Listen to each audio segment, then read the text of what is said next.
Okay, it is 6 o'clock. We will call the meeting to order. We will start with our flag salute.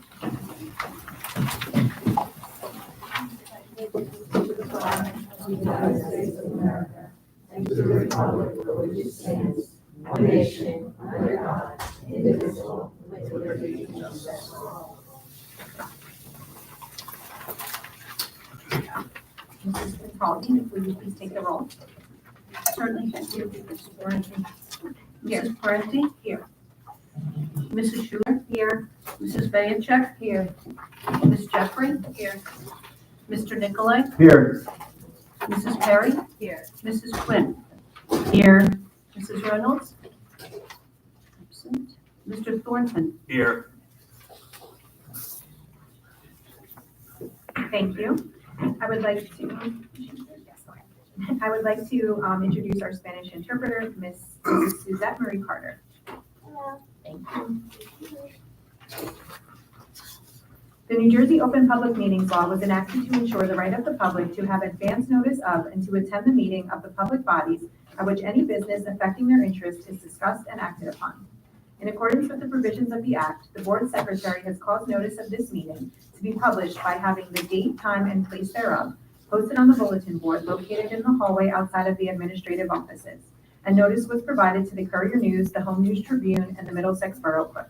Okay, we do not need to go into executive session tonight. So we'll move on to our presentations, and we will start with our Governor's Educator of the Year and Educational Services Professional of the Year recognition awards.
Janine, if you could please come to the podium and pause to take a picture also. Thank you. First up, from Middlesex High School, being presented by Mrs. Parenti, Kenneth Perez.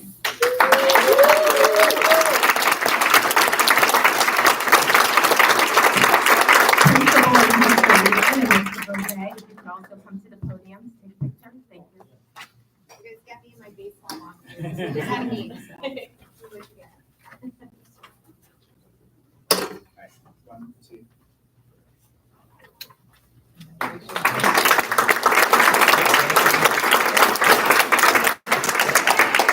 From Von E. Mager Middle School, Mary Chismar.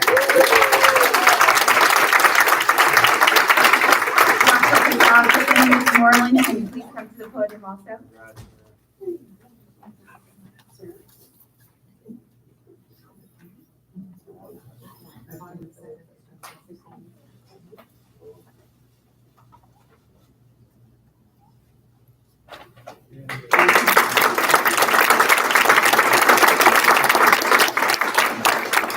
From Woodland Intermediate School, Courtney McDonald,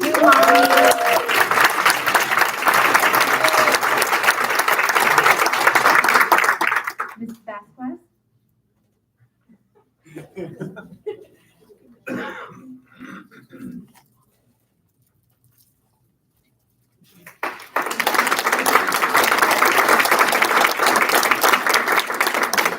Hazelwood School, Erica Thompson and Dr. Clark Holmes.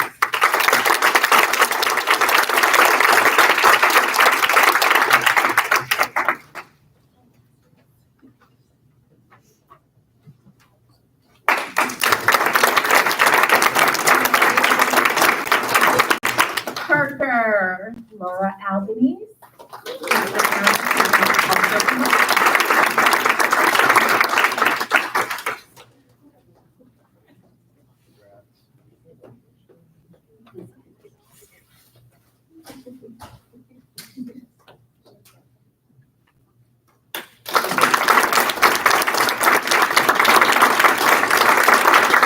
My son, Jeanette Pine.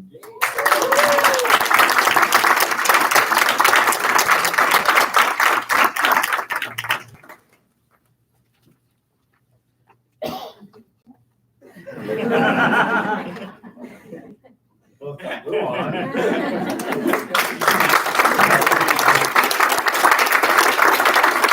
Our educational professionals of the year, starting off at Middlesex High School, Rochelle Arabatson.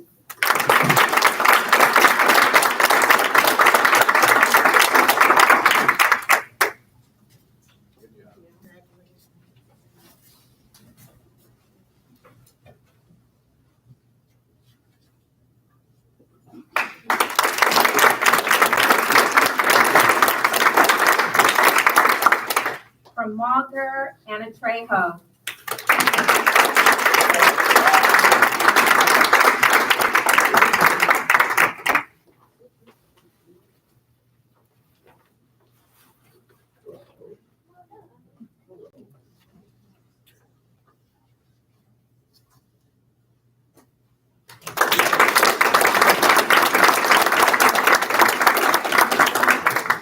Woodland, Mr. Ramiro Lopez.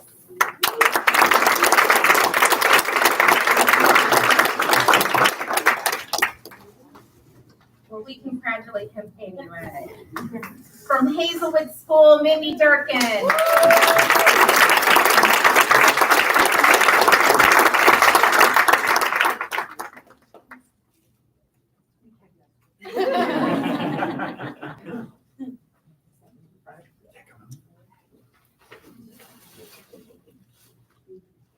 Congratulations. From Parker, Eileen Murray.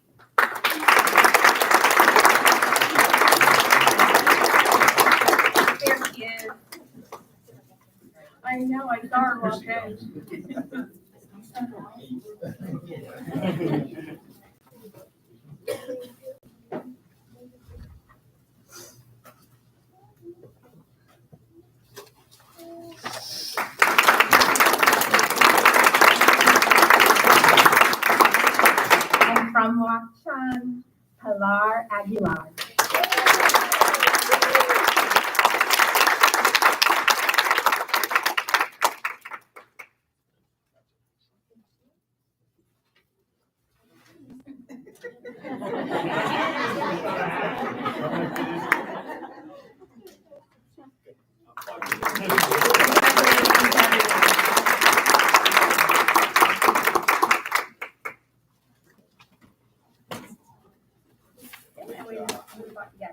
Congratulations, great job.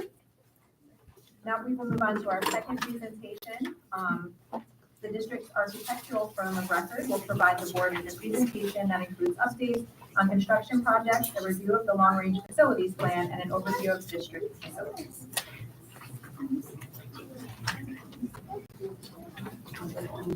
Thank you.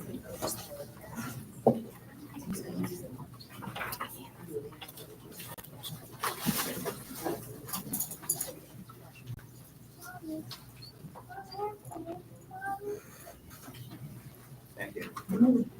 So good afternoon. Shockingly, this is my first time standing in front of this group of six.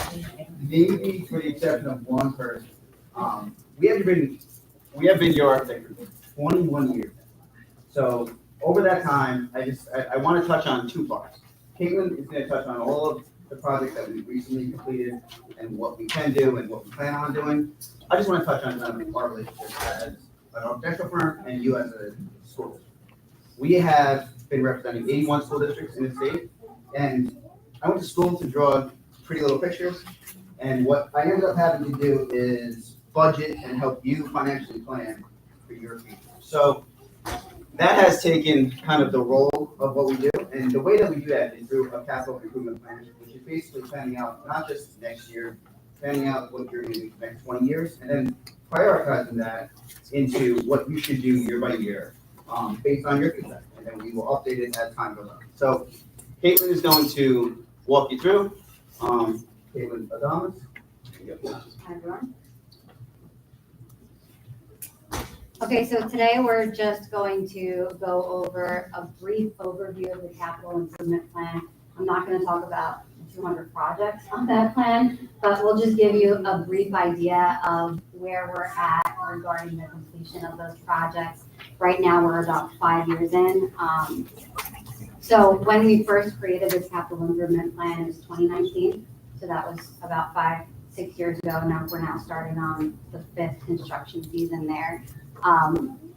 Essentially, what we did with that capital improvement plan was we analyzed a few of your building systems. So site work, which includes your parking lots, your playgrounds, your sidewalks, and site fencing and projects like that. Your building envelope, we have your windows, your roofs, your building systems such as like your roof brick, anything on the exterior that encloses your building. The interior, so spaces like this, with your classrooms, your corridors, your finishes, your lockers. Mechanical, we have your HVAC. Electrical, your electrical service to the building, your service to your classrooms.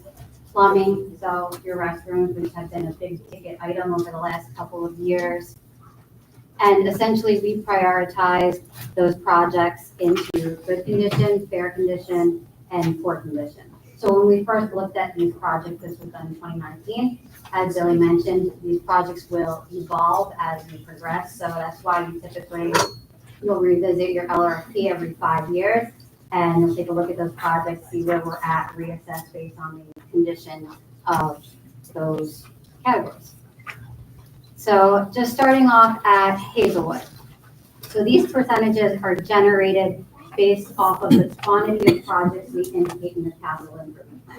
So what I mean by that, if let's say site work, we had 4 projects in there. Now we didn't, there was more than that, but if we had 4 projects in there and we completed one of them, that would mean that 25% of those projects that we had in your capital improvement plan are completed. Does that make sense? So that's how these percentages are generated. So we're 5 years in, we're a quarter of the way into your capital improvement plan, which is projected to 2040. So right now, a snapshot in time, we have not completed site or building envelope on that capital improvement plan.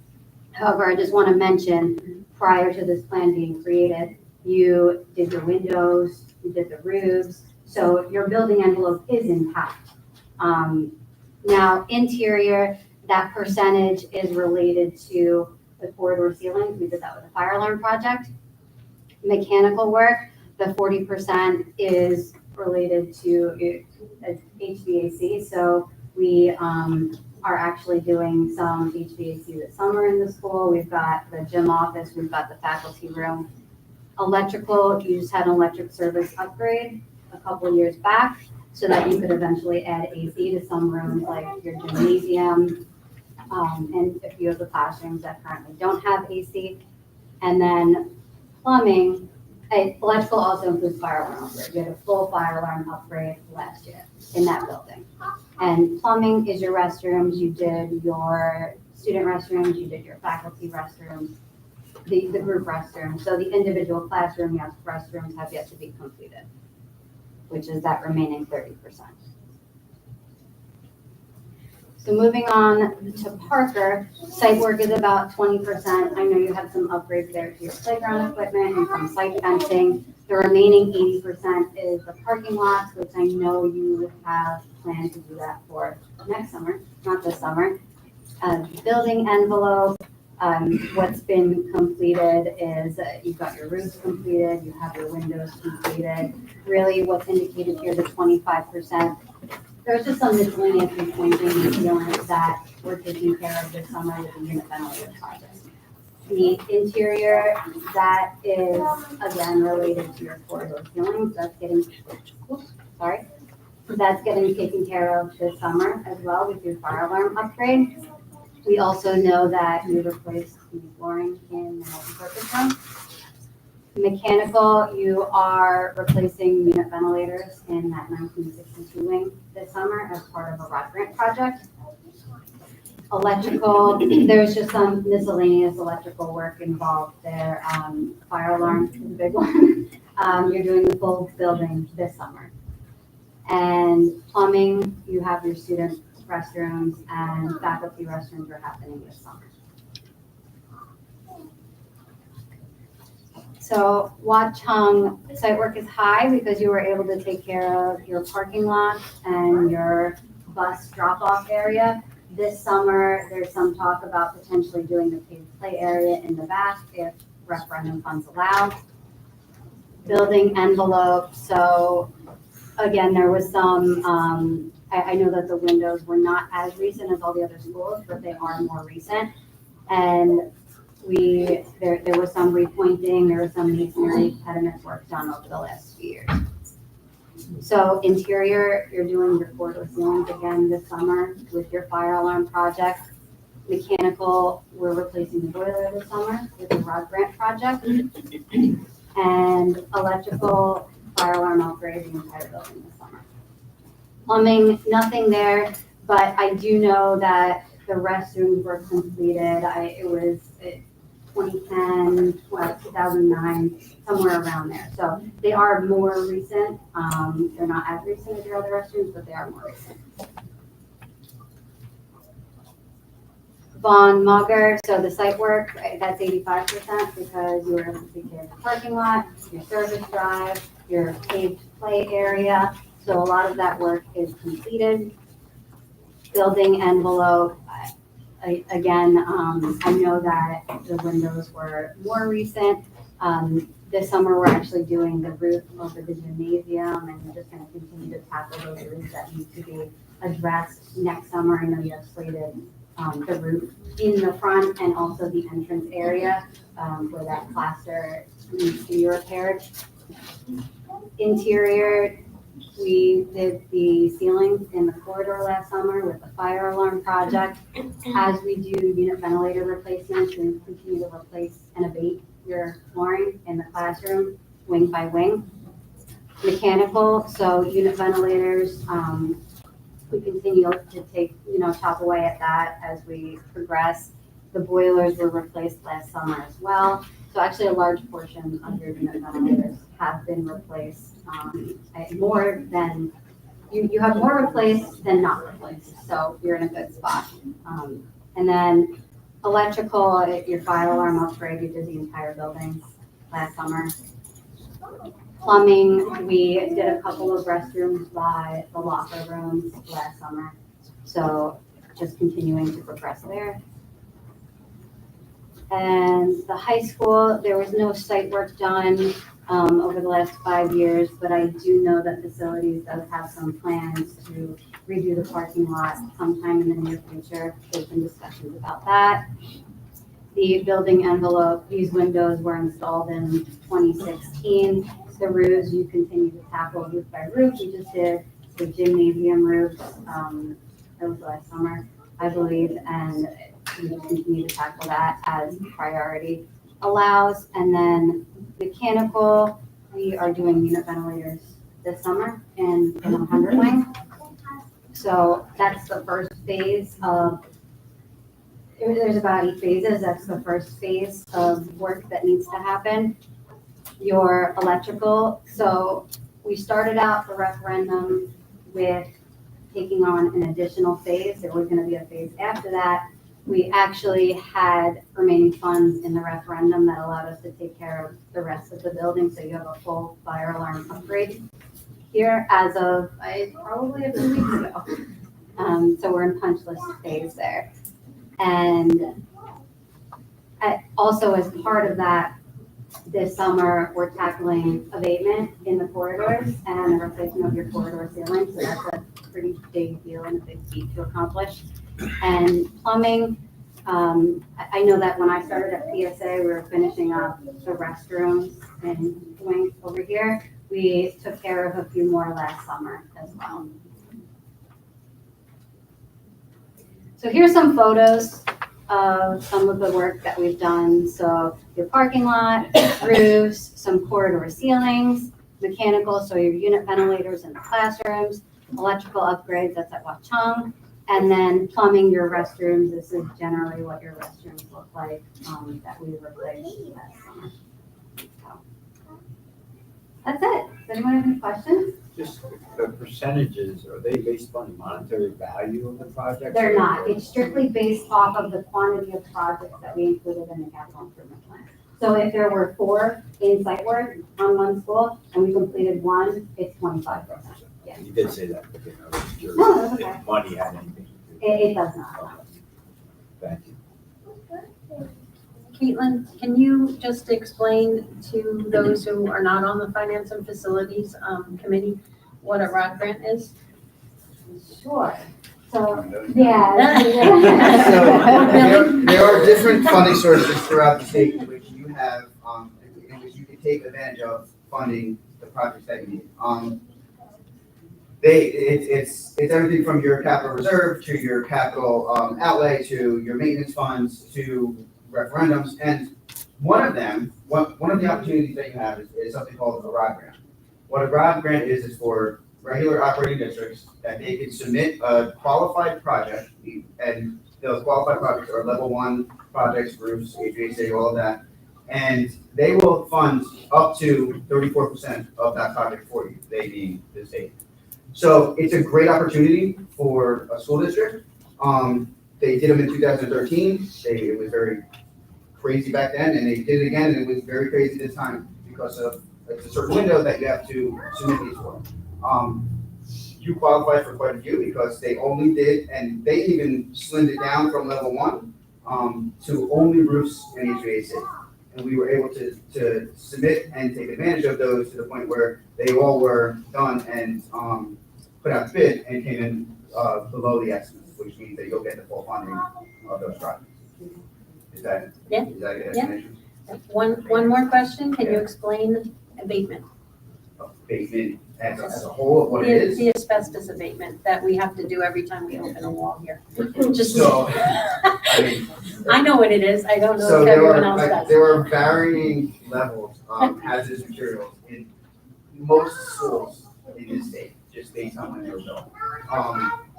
As part of that, abatement needs to occur. Abatement is the removal of that in a safe manner. There are different definitions of what that manner is based on what the hazardous material is. If it's lead, it's removed in a certain way. If it's non-friable asbestos, which means it's not airborne asbestos, there's a certain way to do it. And then if it's the worst case where it is friable, where it is airborne, there's a certain way to do it that way. So abatement is the removal of the hazardous material. Good? Anybody else have questions for now? And then, I'm sorry, you said the plan takes us through what year? 2040. And then, so we should have 100% of all of those things by 2040? That's the goal. If we can pay for them, right? Yes.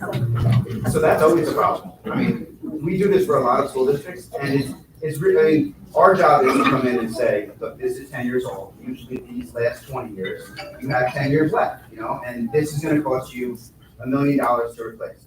Is it falling apart right now? No, but in 10 years, it's something that you're gonna have to figure out how to fix.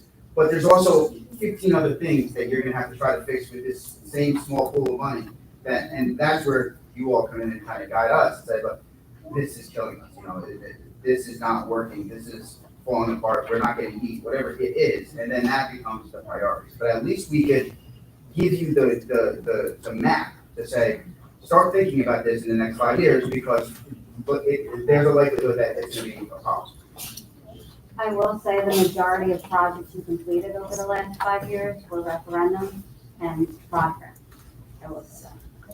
Thank you. And you address a bunch of the things, in my mind, and the biggest priorities are the things that will not allow children in your school. And the two biggest categories are your roof and your HVAC. So if you don't have heat, the kids can't be here during the winter. If the roof is leaking, the kids can't be in that space. So addressing those as the highest priorities is a good approach. And then there's other things, obviously, that have to get factored in as well. Thank you. Anybody else? So there are things that were done before 2019 when this list was made. Yeah. That potentially And by it- 2040 need to be back on And the they want, list. so it's funny, we were just talking about that, a 20-year list, most materials nowadays last 20 years. So like the boilers that were put in the 60s that used to last until 2010, that's not a thing anymore. Something that's put in 2025 is gonna be done in 2045. It's not gonna be done in 2065 or whatever 60 years is, you know? It's not reality anymore. It's a never ending cycle. It's 100%. And the only thing you can do is try to budget and plan. I don't know. I know no other solution. Thank you. They don't make them easy, that's for sure. Anybody else? Okay, great, thank you. Thank you. Thanks.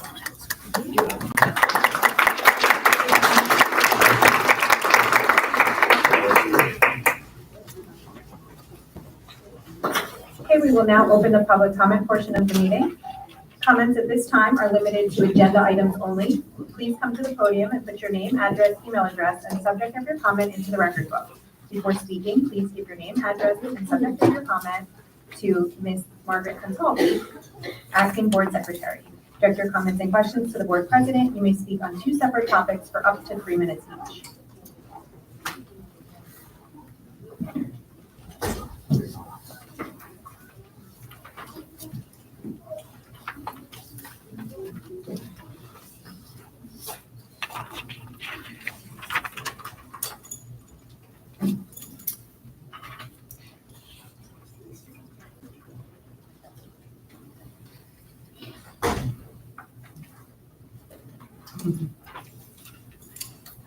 Lauren Thomas, 109 Green Avenue.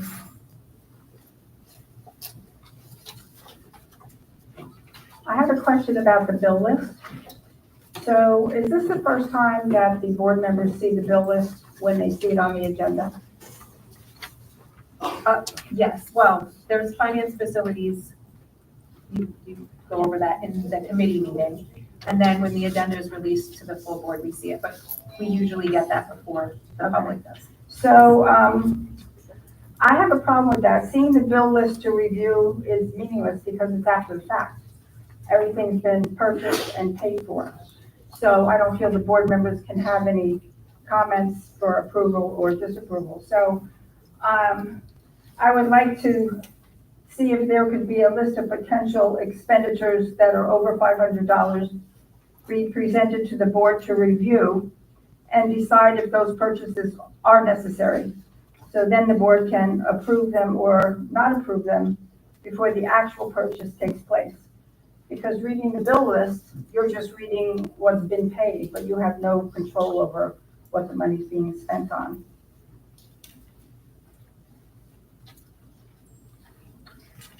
I'm going to ask, my second topic is I'm going to ask if you would please table the file attachment that's labeled reappointment schedule for 2025-26.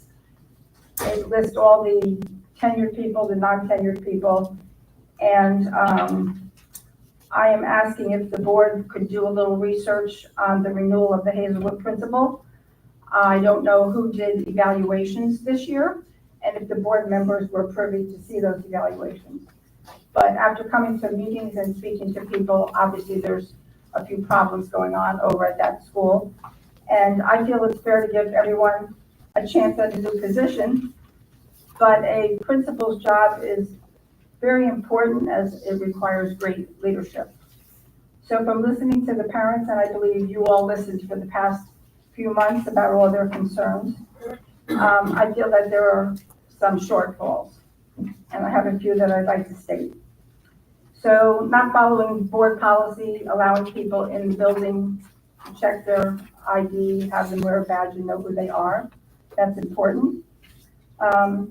A fire drill wasn't reported as a drill, and parents read on Facebook that 800 Hazelwood Avenue had a fire reported.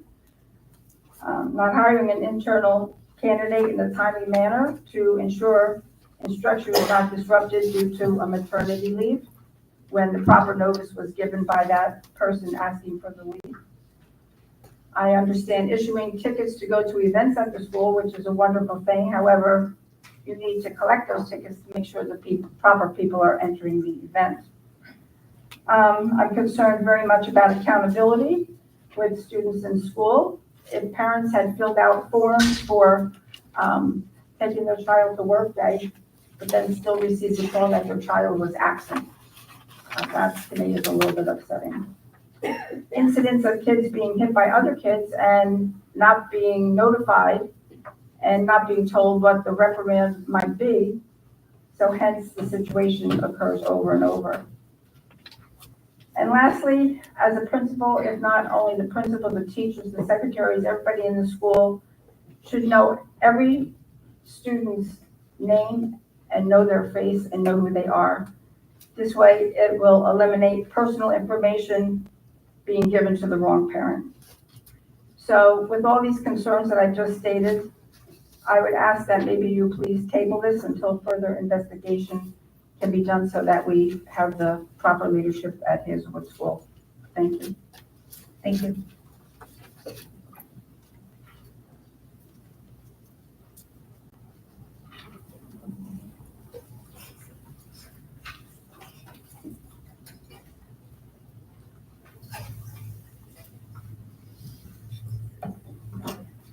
Good evening, guys. It's been a minute. Question on the agenda is 1401 on the bill list. I'm sorry, could you state your name, Yeah, please? Vincent Pileggi, 608 Clinton Ave. The question is a bill expense to, I forget her name, it's the owner of the Blue Jay Cafe for the committee as a whole meeting. Previously, how committee as a whole meetings were originally dispersed is that there was a check written to Dr. Freeman on the reimbursements. You guys haven't even settled a contract. So why are we gonna give up what we paid for when you guys can't even settle a contract? So settle the contract. If a teacher has a problem, they want to send their kid here, you can redress it. But to bring it up now, I think it's a sore subject. And last but not least, I would like to say that the community school. The community school is supposed to be a self-subsidized portion of the school district, if I'm correct. And if that's what it is, then where is the check and balances? Like how much is the community school bringing in versus how much we're putting out? Because $17,000 to Boris Lodge for Family Fun Day is a lot of money for how many students do we have in the program? 204.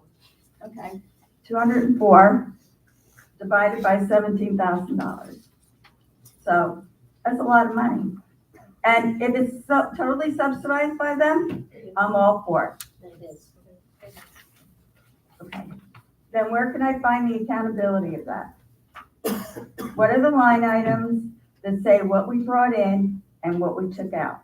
Because I don't see it.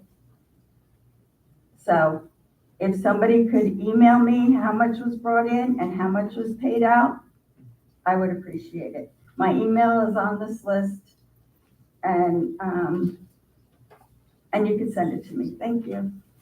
Thank you.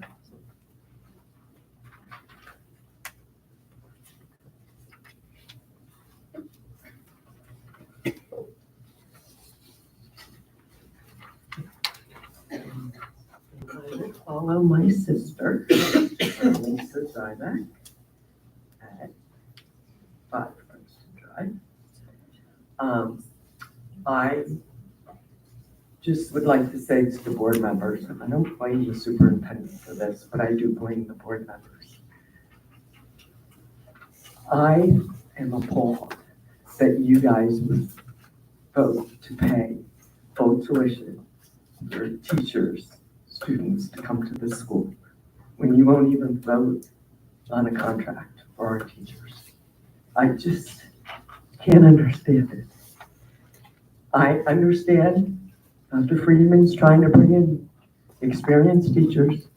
And again, I agree with my sister, paying them $98,000 a year. They can pay half their tuition. Maybe half tuition is a nice little benefit that they get right now. And maybe we won't attract anybody that way. But I have a problem paying full tuition. That's like me paying for somebody to go to Rutgers Prep. I mean, like, I wouldn't want to do that. So I would hope, last night at the meeting, it was just flying by that you're going to vote on it tonight, and it's going to be free tuition. So I really hope you went home and thought about it, because I have a problem using my money for that. First thing. Second thing, when we hire a principal at a very, very, very nice salary with a doctorate who's experienced, we should have not had a page of issues for her first year. I understand there's a learning curve. I understand it was a hostile environment, but that should not be accepted. That's all I have to say. Thank you. Thank you.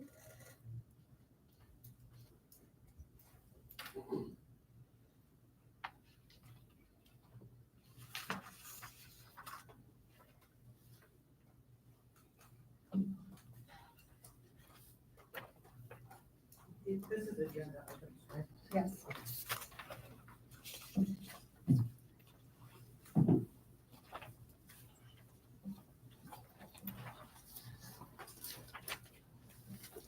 Melissa Zymek, 6 Princeton Drive. My first topic that I want to talk on is the free tuition. I'm a teacher here. That'd be nice, but I also live in town.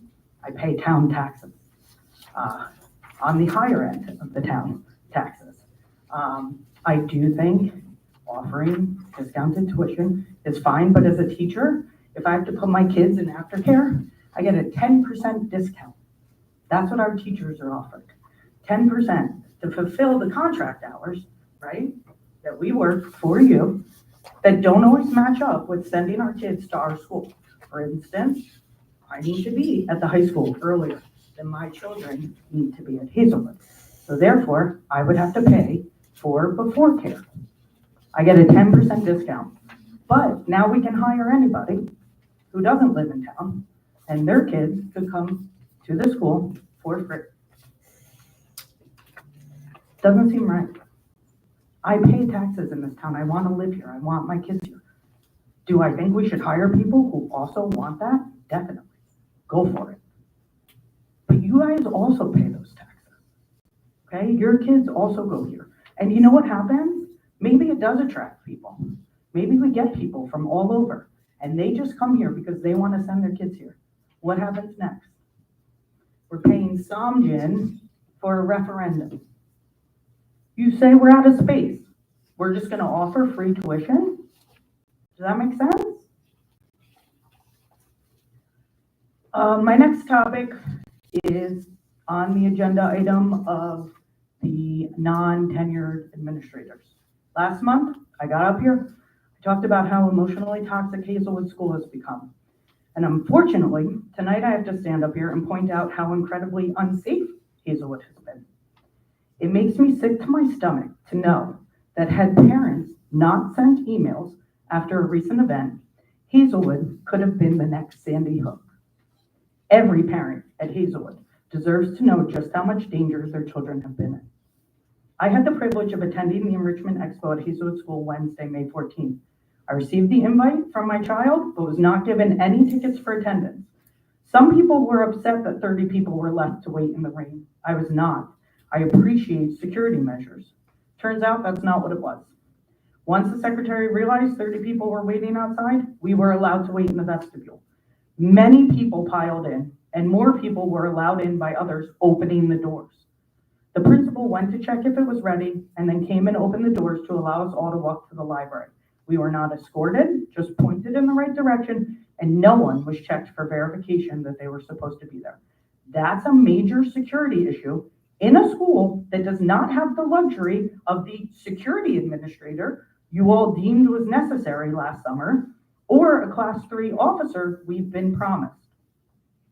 Luckily, it seemed everyone was meant to be there. The expo was a success. The teacher was very adamant about what we would have to do to sign our children out for the day. I understand it may seem like a convenience for some, but I'm respectful of the security measures in place. So to be explicitly clear, all the teachers explained and followed the procedures that we all know to be in place. But again, none of it happened. We were told to sign the book. No one checked it. Our students came through the vestibule doors and we walked out. I could have walked out with any kid. Not that I want more, but I could have. No one checked that they were on the Genesis release list, any sort of ID, nothing. It also coincided with the pre-K pickup. So there were adults and children just piling in and out of this. Now, this is not the first security issue at the school. Many parents have told me they are allowed in with no visitor tags, etc., which they find concerning. That botched fire drill was attempted to be hidden, yet anyone who's familiar with fire drills knows you notify authorities of a task, so A, we don't use our already thin volunteer fire department, and because there were 200 kids outside a building like sitting ducks and our police department had no idea. Yet our superintendent continues to protect this principal at all costs. We're ignoring glaring issues. We're writing people off as mad about other issues, and we're making excuses. That's not a way for things to get better. But they are checking IDs now that we emailed. That's what it took, parents to email. These are not new to Middlesex learning curves. Anyone with school experience in our state should know this. All these schools have these precautions. I do not trust my child's safety in the school I'm sending her to, and I'm not alone. That should be an issue you, our elected officials, are very concerned with. Policies and procedures that lead to safety of the children of our town were not and have not been followed. I have no answers to why, except what I can assume is lack of knowledge. This again is the fault of the administration, who insisted on improper transition from one employee to the next. Anyone claiming to be there for PTO events has been allowed to enter and exit the building. Also, according to last month, it seems the PTO president spends a significant amount of time in the building. Does she have proper clearance that our substitutes and other people who spend that much time have? And last month was not a surprise. The PTO president has told everyone who will listen she loves the principal because she lets her do whatever she wants. Apparently that's the case for a lot of things there. You need to start seeing through the propaganda and misdirection. Good principals don't need pancakes, pizza, a very awkward plug in a talent show, or to convince an unsuspecting PTO president to spew a narrative of mean girl teachers and that she could be a good principal if they showed up to work. And good principals don't need emails where the superintendent applauds a person spewing her narrative while calling the teachers emotional. Thank you. Thank you.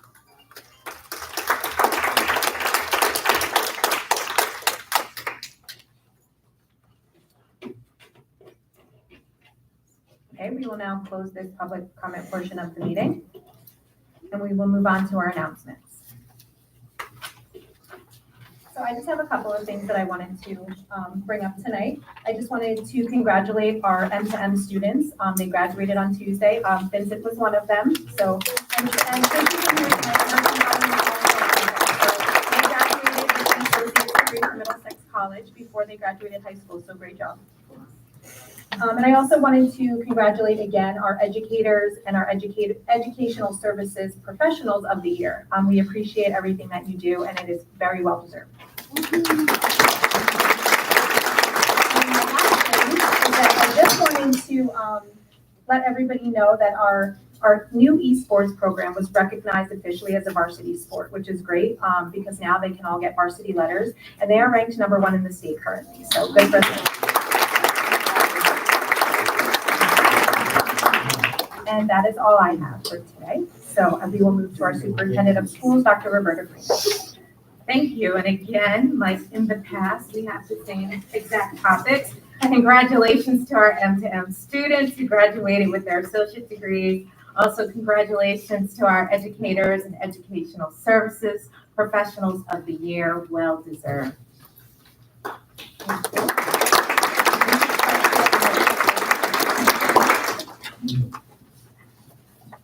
Okay, and now our, Margaret, are you gonna give, I know Annette's not here, so do you need to, okay, we'll skip that. We'll move on to our liaison reports, our NJSBA County Delegate, and our NJSBA Legislative Officer, Mrs. Sharon Schuler.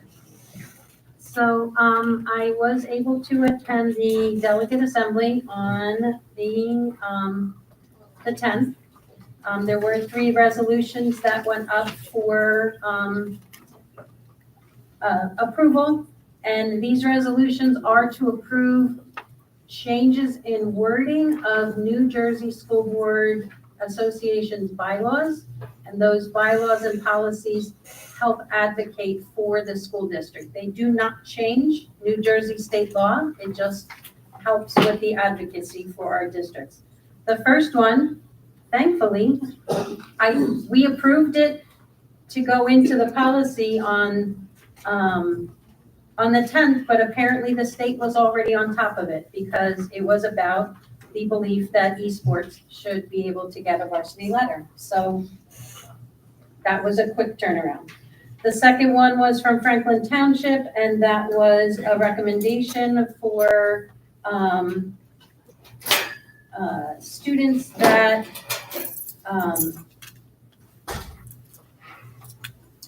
I apologize. Oh, no, I'm sorry. That was a recommendation for a change in the school nurses' approval, what they need for their minimum to be a school nurse. Again, it does not change anything in the state. It just changes the advocacy. The first resolution was passed by 90% to 10%. The second one on the nurses was 49% to 51%. It was passed to add that wording. And the third one was from Kittatinny Board of Education in the respect of advocating for the ability to have excused absences for individuals looking to go into unions, work-related issues, the skills and the trades, and any professional union. Kittatinny at the last board assembly in December did advocate for military, and that was already added. So this was the addition of advocating for excused absences for the skilled trade profession and union, and that was passed 96% to 4%.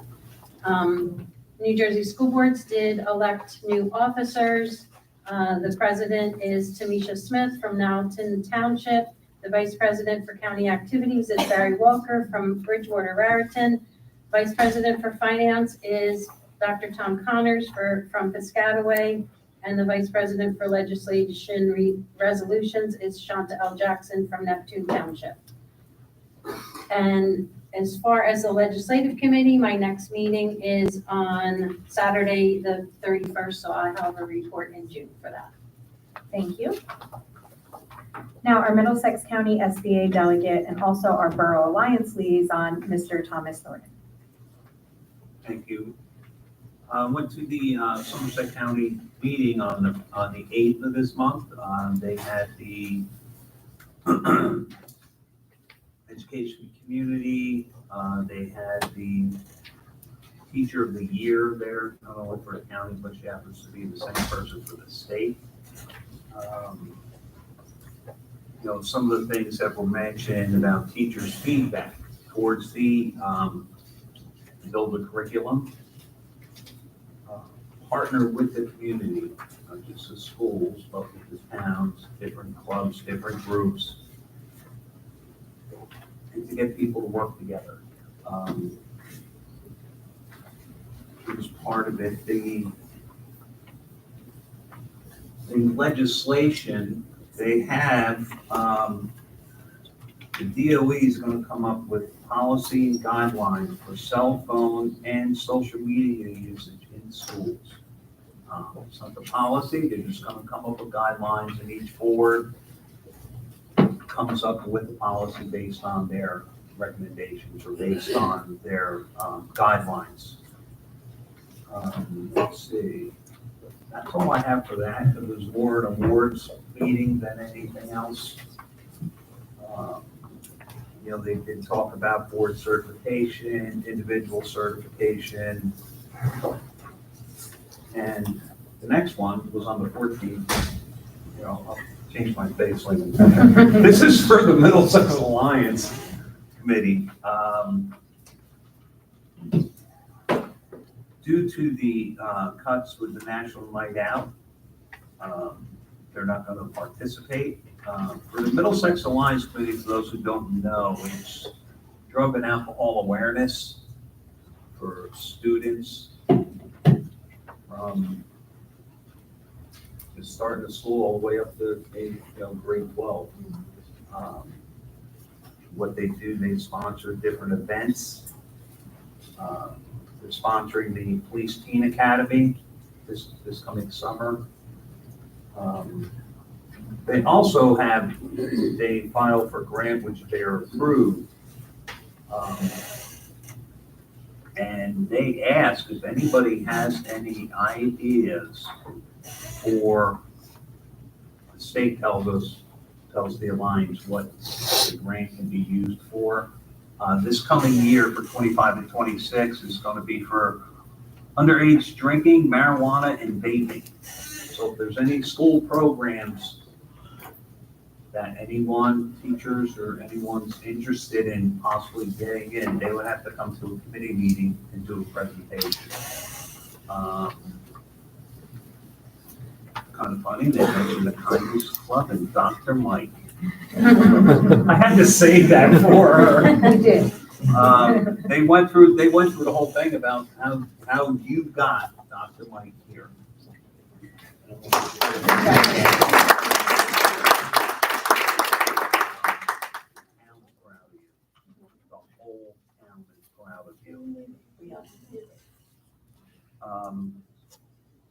And the next meeting will be Thursday, the 12th, and that's also held here.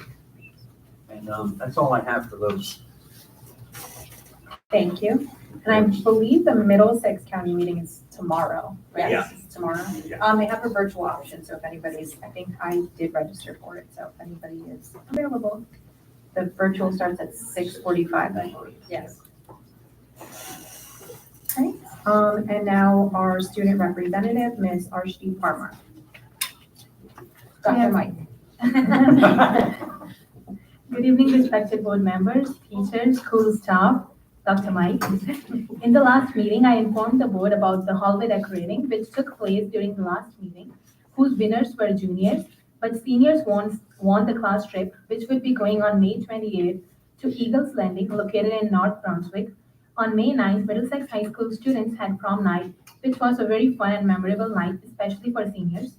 Mr. Regan is currently coordinating with the committee of parents to make sure every senior has a chance to decorate their lawn outside, whose payments are due on May 22nd for parents and seniors who are interested. That's all I have for tonight. Thank you. Thank you.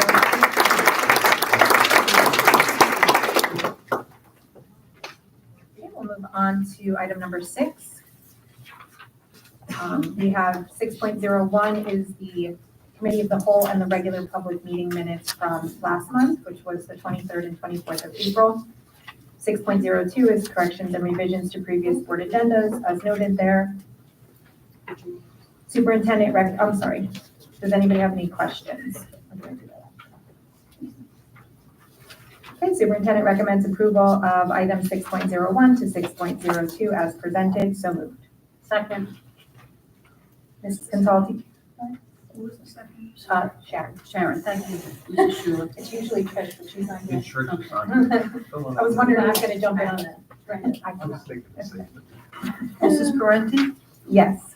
Mrs. Schuler? Yes. Mrs. Bayachek? I need to abstain from 6.1 and 6.02. Oh, the rest are yes. Okay, thank you.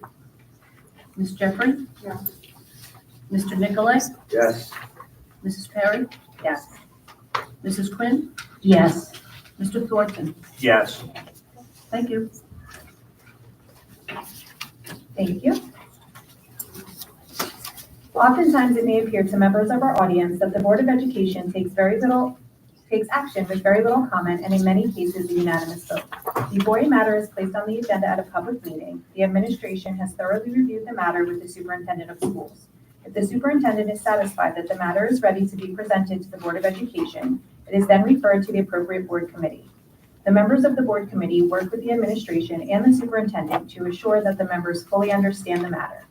When the committee is satisfied with the matter, it is presented to the Board of Education for discussion before any final action is taken. Only then is it placed on the agenda for action at a public meeting. Okay, we'll move on to our personnel report by our committee chair, Mr. Todd Nicolay. Thank you, Danielle. Superintendent recommends approval of personnel action items 9.1 through 9.12 as presented. So moved. Second. Does anybody have any questions, comments?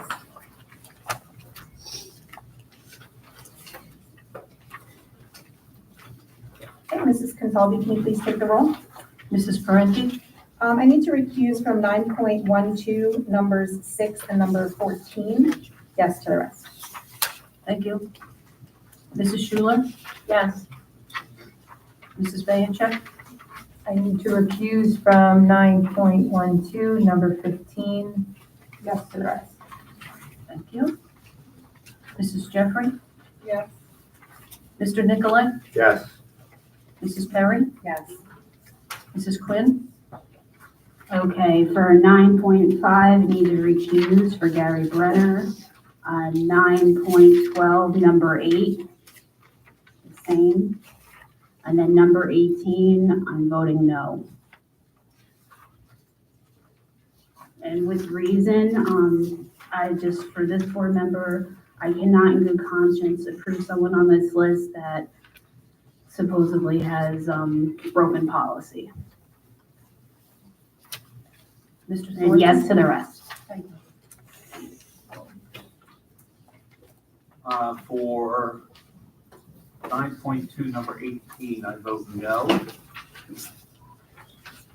Due to, Yes, I'm again, sorry, you mean 9.12? 9.12, number 18. All the rest, yes. Thank you.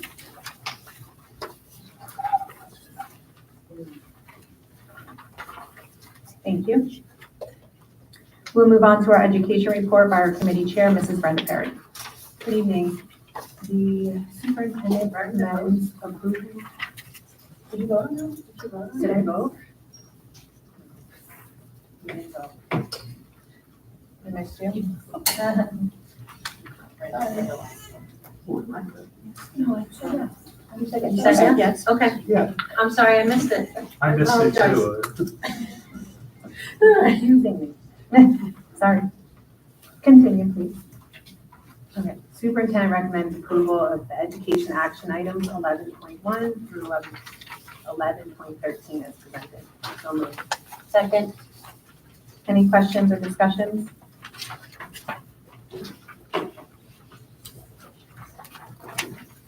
In addition to any that we had last night. Okay, Mrs. Contaldi, will you please take the roll? Mrs. Parenti? Yes. Mrs. Schuler? Yes. Mrs. Bayachek? Yes. Ms. Jeffrey? Yes. Mr. Nicolay? Yes. Mrs. Perry? Yes. Mrs. Quinn? Yes. Mr. Thornton? Yes. Thank you. Okay, we're gonna move on to our policy action items. I apologize, me interrupting again. I think I have to abstain from myself on the, Oh, yes. Workshop. The workshop. 11. Thank you. Forgot it was there. Okay, policy action items. So we're going to table 0167, just so we can make sure that we're clear on that, our wording there. And does anybody have any discussion on the other? I just have a question about a public comment that was made. If we could look into, do you get refunded if your student's in the district or wasn't in the district? I don't know, I'll have to go back and look at the comment, but it really opened up a whole other set of questions for me. And also, what kind of like impact would this have if we did hire a bunch of teachers who didn't want to bring their children to the district, with how much we have to pay per student and whatnot? So in my opinion, I think maybe further discussion might be needed for this one. Did we not discuss that this was going to be an ongoing yearly revisiting policy? So if there are 20,000 teachers that want to come here with their child, we can revise the policy so that it can reflect Yes, because the way it stands. partial tuition or. Yes, because the way it stands right now, there are not that many. So we looked at it as, offering our teachers a perk. But yes, if we come to find that all of a sudden we have an influx of, out-of-town students coming to our town because their parents work here, then yes, we could revisit that and revise the policy if needed. Yeah, you want to table that one too? Okay. I'd like to make a motion to table policy 5111 And can you also say 0167? and also policy 0167. Mrs. Contaldi, can you take the roll? Yes. Ms. Perry was the second, I just wanted to get that down. Sorry, I was speaking to my mic. What? Mrs. Parenti, Yes. Mrs. Schuler, Yes. Mrs. Bayachek, Yes. Ms. Jeffrey, No. Mr. Nicolay, Yes. Mrs. Perry, Yes. Mrs. Quinn, Yes. Mr. Thornton. Yes. And to be clear, that was for, That was to table the two policies, yes. now we still have to vote on those. We don't have any other items. Oh, that was. We didn't have any first readings or second readings, so Okay. that was the only item. Okay, thank you. Okay, we'll move on to our Facilities and Finance Report, Fire Committee Chair, Mr. Todd Nicolay. Thank you, Danielle. Superintendent recommends approval of facilities and finance action items 14.01 and 14.12. So moved. Second. Any questions or comments? Okay, Mrs. Contaldi, will you please take the roll? Mrs. Parenti, Yes. Mrs. Schuler, Yes. Mrs. Bayachek, Yes. Ms. Jeffrey, Yeah. Mr. Nicolay, Yes. Ms. Perry, Yes. Ms. Quinn, For 14.1 on page 8, Gary Brenner recused, and yes for the rest. thank you. Mr. Thornton, Yes. Thank you. Do we have any new business? Okay, ongoing. Oh, yes, we are. Yes, we talked about that last. New business. I make a motion that we start a committee for safety and security. I'll second. My reasoning is so we can put the best practices from each school, put them together, uniform, no exceptions. It's set. Okay, and we did talk about that last night as well. Yeah. And that Dr. Freeman was going to work with the, principal on special assignment for school safety and security to come up with a uniform, procedure for safety and security.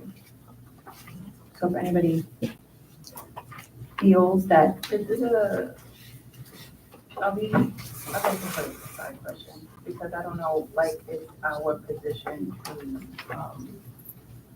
deal with the day-to-day of that.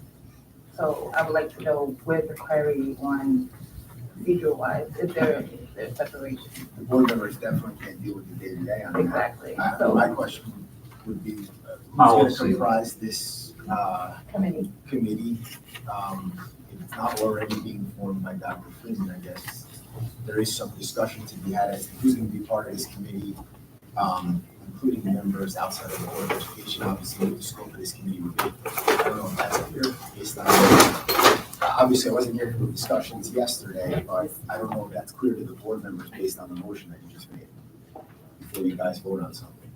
Yeah, so last night we just discussed that there were some security issues that had happened, and that we think that there's a district-wide kind of, not issue, but things that need to be procedurally consistent. So we talked about how Dr. Freeman was going to accomplish that moving forward so that we could have that. We did not discuss creating another committee, and I don't know how that would work. So I have to look at your bylaws with regard to creation of a committee. Generally speaking, the board president has the ability to create a committee. You know, you don't have to vote on it. The board president can create a committee if she would like to. Again, I think there is some stuff to hash out as far as who would be part of this committee, you know, and what the scope of the committee would be. Perhaps it would be best to let Dr. Freeman talk to who she needs to talk to and then readdress this at the next board meeting. Just a thought. Or even put it to a committee. Under finance and facilities now, correct? And education. I think we should table it and get further information before we just. Yeah, I think we need a clearer picture of what we want this committee to be before we decide to create one. Well, right now you have a motion and a second, so you're either gonna motion to rescind that original motion or just vote yes or no. But is it of order to have the motion? That's my question. Meaning, Like, is he is permitted to make that motion? Yeah, but Oh, yeah. underneath the, like, creation, like the Bible, the order, Robert's Rules of Order, can he do that underneath? Again, I have to look at your bylaws. Generally speaking, though, it's permissible for the board member to make a motion, though that is something that likely infringes on the authority given by the board to the board president. Again, I have to take a look at the bylaws, though. I don't know if, I mean, would you be willing to pull the motion right now, let Dr. Freeman further consider how this can be prepared from a committee standpoint going forward? Or is this something you want the board to vote on right now? No, I will pull it, but bring it up next month. It sounds like it's in process anyway. So I don't want to speak for anyone, but that's what it sounds like. I think it's important, but I think we need to follow the order in the formulation of it before we just decide to vote on something that kind of like blurs the line of who's running the day-to-day. Yeah, no, day-to-day, just to be clear, board members cannot run the day-to-day, should not be running the day-to-day. This is simply, again, board presidents have the authority to create committees. A board can have a discussion about committees that they would like to create and you can put a motion on the floor to create a particular committee. It sounds like that all has already happened though, and it's all in process. So why don't we wait another month to whenever your next meeting is and further that discussion if you're not satisfied with where it's gone. Everybody okay with that? So what happened? Just. Oh, I rescinded already. Okay. Yeah, I rescinded that, yeah, Okay. okay. No, I just wanted to make sure we did it, I want to make sure we did it correctly. Okay. Ongoing business. I do just want to point out, there was a comment, last night regarding, bleachers behind Watch on School. We did get that taken care of. The bleachers actually had to be removed because they attempted to fix them several times and now have decided that they could not be fixed, so they just got rid of them. So The town did. the town got rid of them, yes. They tried to fix them and then said that they were not fixable. So the town and the school worked together and decided that those bleachers needed to go. So they're not. Will they be replaced? Hmm? Will they be replaced? Not right now. There was only bleachers on one side of the field anyway. So, and So it feels you a lot. yeah, I think there was no bleachers on the first base side, only the third base side, I believe. So I don't know. I guess that's a discussion for future, but there was no immediate The safety hazards. safety hazard has been taken care of, so. Okay, any other ongoing business? Okay, we will open our second public comment portion of the meeting. Comments at this time can be on any topic. Please come to the podium and put your name, address, email address, and subject of your comment into the record book. Before speaking, please give your name, address, and subject of your comment to Mrs. Margaret Contaldi. Direct your comments and questions to the board president. You may speak on 2 separate topics for up to 3 minutes each. Vincent Blakey, 608 Clinton. First, my topic kind of got thrown off. This is in relation to Mr. Thornton's motion. Vincent Pileggi? Yeah. Okay. So first of all, under policy 155, any board member is allowed to create a motion or make a motion and can create a committee. And second, under Robert Rules of Order, I don't think it was really proper for the board. Under the Robert Rules of Order, you're not really allowed to, you can't really tell a board member to rescind the motion. It's unless the board agrees to suspend the rules or the board allows you to directly to put input under a vote, you can't really ask just obviously, I don't think it's intent, but I just think it's not a good look under someone who read Robert Rules of Order. And any board member can create a motion to create a committee if they want to, or the president directly without a vote, which you are correct. My second thought on water. Second topic is, as I always stand up here, this contract. It's been almost a full year, roughly. It's been an ongoing dragging issue, which seems to have no end, unfortunately. And at some point, you have a lot of angry teachers, which results in a lot of angry parents and taxpayers. And at some point, they're really gonna be upset. So there is a possibility, which can be created under a voter initiative, where the Middlesex Borough residents, for the petition, you need 15% of the last voters, so roughly 1,000 people to sign, or directly by council. This whole board can get replaced July 1st under a type 1 referendum. I'm saying that as a general, if enough taxpayers, enough residents are just annoyed at the fact their teachers and their kids can have teachers that have a contract, they might just vote to have a complete new board, which under that policy, the mayor would pick all 9 members and also be part of the budgetary committee. And you would have a brand new negotiation team, presumably, and you'd have a lot more change. And I just think that's something to think about. I like the rest of the people talking themselves. Thank you. Thank you.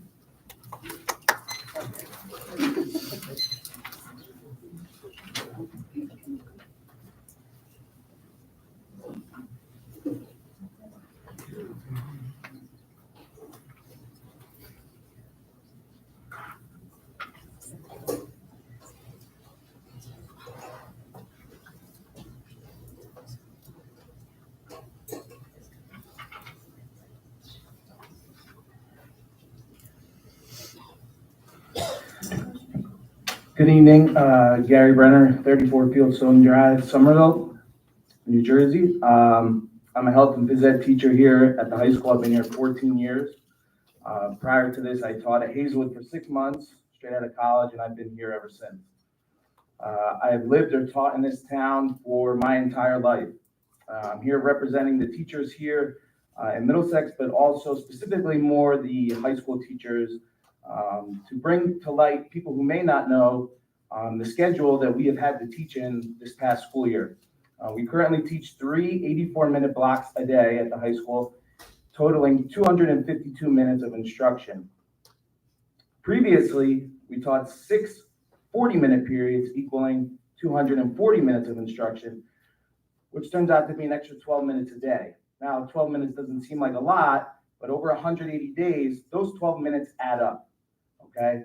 Add up to the point where it is 2,000 extra minutes that we have had to teach this school year up until the last day, or a total of 35 extra hours total, which equals 5 whole school days, okay? On a contract that is expired. To my knowledge, not one other school in this district has asked their teachers to increase instructional time or student contact time except the high school. We were instructed to do this and currently teach every single day with a schedule that does not match the language of our expired contract. I was taught as a first-year teacher that the contract language must be followed, respected, and upheld by all educators, as well as the superintendent and the Board of Education. Myself and many of my colleagues do not have a problem with block schedule. We have adapted our teaching format, we have improved our lessons, we have created new projects and assignments for our students. I personally enjoy it in the gym. We have a lot more time with the students. We can do a lot more, especially if we're out on the athletic fields, which takes 5 to 10 minutes to walk to and from. But to my knowledge, no other school district or teacher in our surrounding area is being asked to teach 3 84-minute blocks every day without being compensated financially or with adequate planning time. I am asking for the Board of Education negotiators and superintendent to negotiate with this in mind.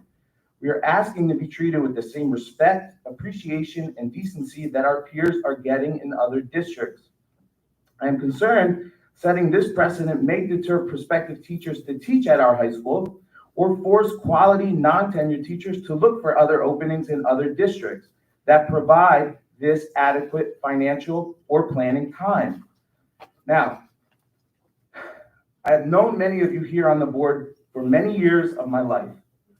Back from when I was a child, growing up, sharing the same halls as you here throughout the schools, I have taught some of your children, I have coached with some of your family members, I work on some committees with you, and I am family with one of you, okay? So I know some of you are educators here on the board. You have spouses who teach, or family members who work for unions. Now ask yourself, how would you feel if you were asked to teach in a schedule in your district that we are being asked to do? How would you feel if your spouse was going through this in their district they teach in or for their union they work for? Now, I've been asking myself, why should we as high school teachers here in Middlesex be treated any differently than our peers? Why should we be expected to instruct and plan for a school day that exceeds all of our fellow teachers from surrounding districts? Now, I speak for myself, but I know for a fact many teachers at this high school care very, very deeply about our students, our school, and our community.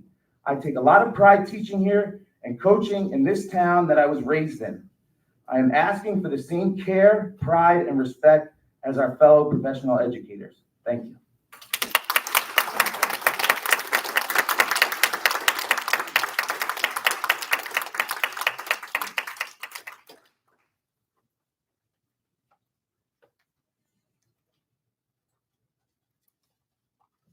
Laura Thompson.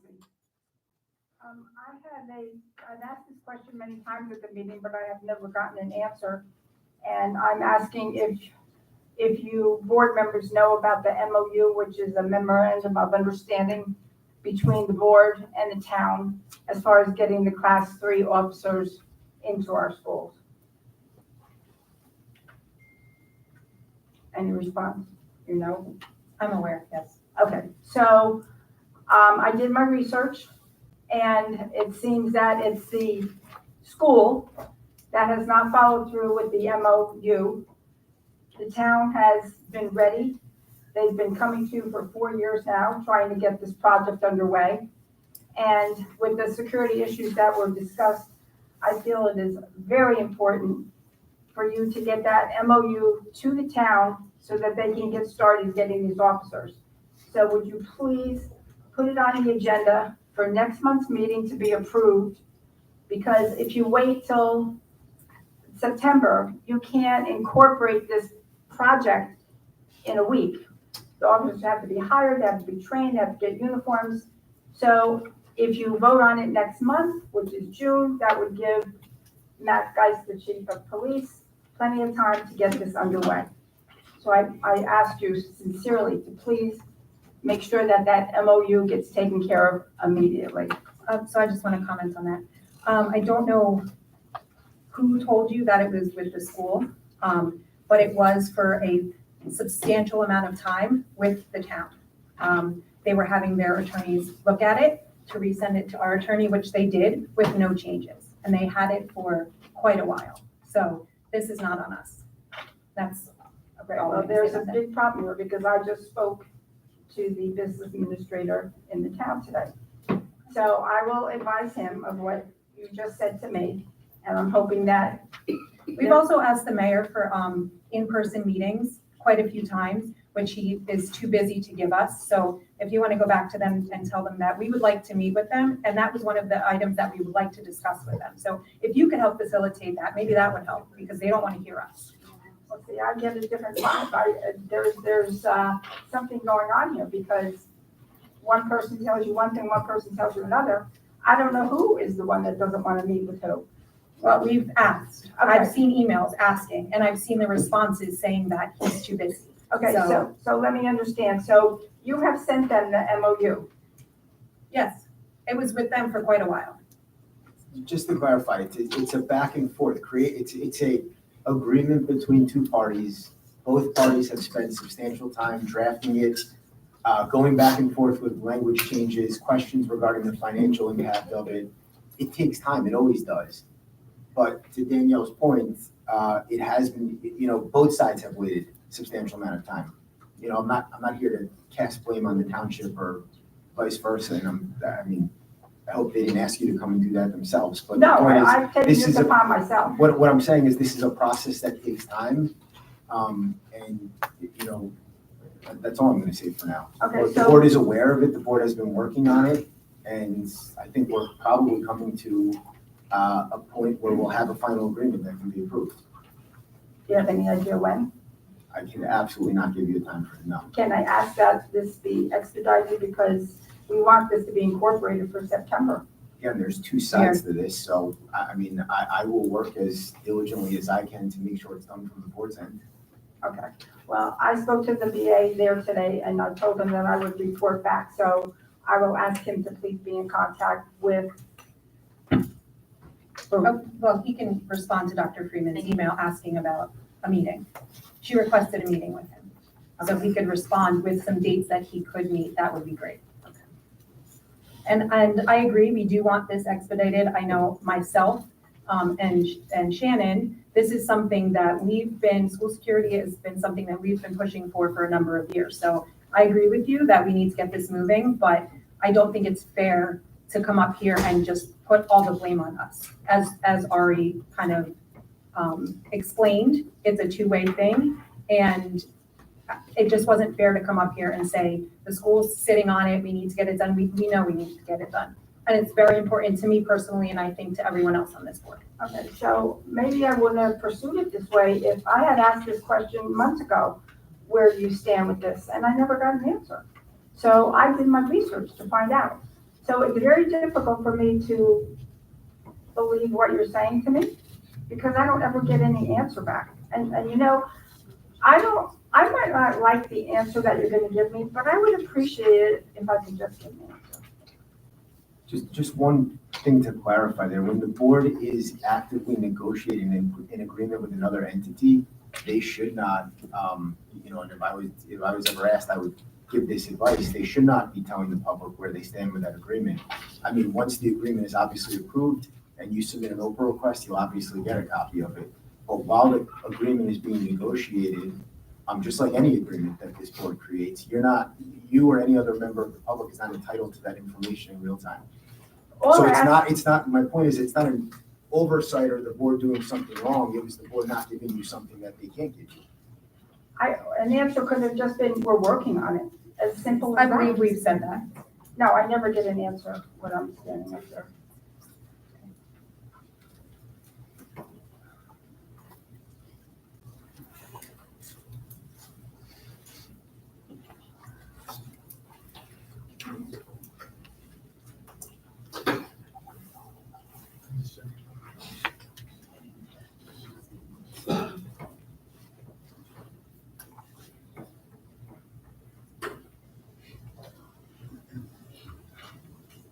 Good evening. Thank you for the opportunity to speak today. I'm Diane Hitler, 332 Seneca Avenue. I come before you not in opposition to change, but in support of thoughtful, collaborative progress, something that should be a cornerstone of any major shift in our schools, such as the move to block scheduling at the high school, a major barrier to progress on current contract negotiations. During last school year, significant time and resources were dedicated to preparing for the transition from traditional to block scheduling. Yet throughout the process, a critical issue was not addressed by administration: the conflicting language within the expired teacher's contract as it relates to the block schedule. This disregard for contract language is not a minor procedural mishap. It's a foundational problem. Our contract exists to protect the rights and responsibilities of educators and to ensure clarity in our roles. By failing to reconcile this conflict during the planning year, you've created confusion, caused morale to drop, and eroded trust. Any potential benefit of block scheduling is hindered due to these conditions. This isn't just about language, it's about leadership. It's about respecting the professionals in the classroom and the agreements we all committed to uphold. I urge the administration and the board to prioritize resolving this contract as soon as possible in good faith and in partnership with district educators. Thank you. Thank you.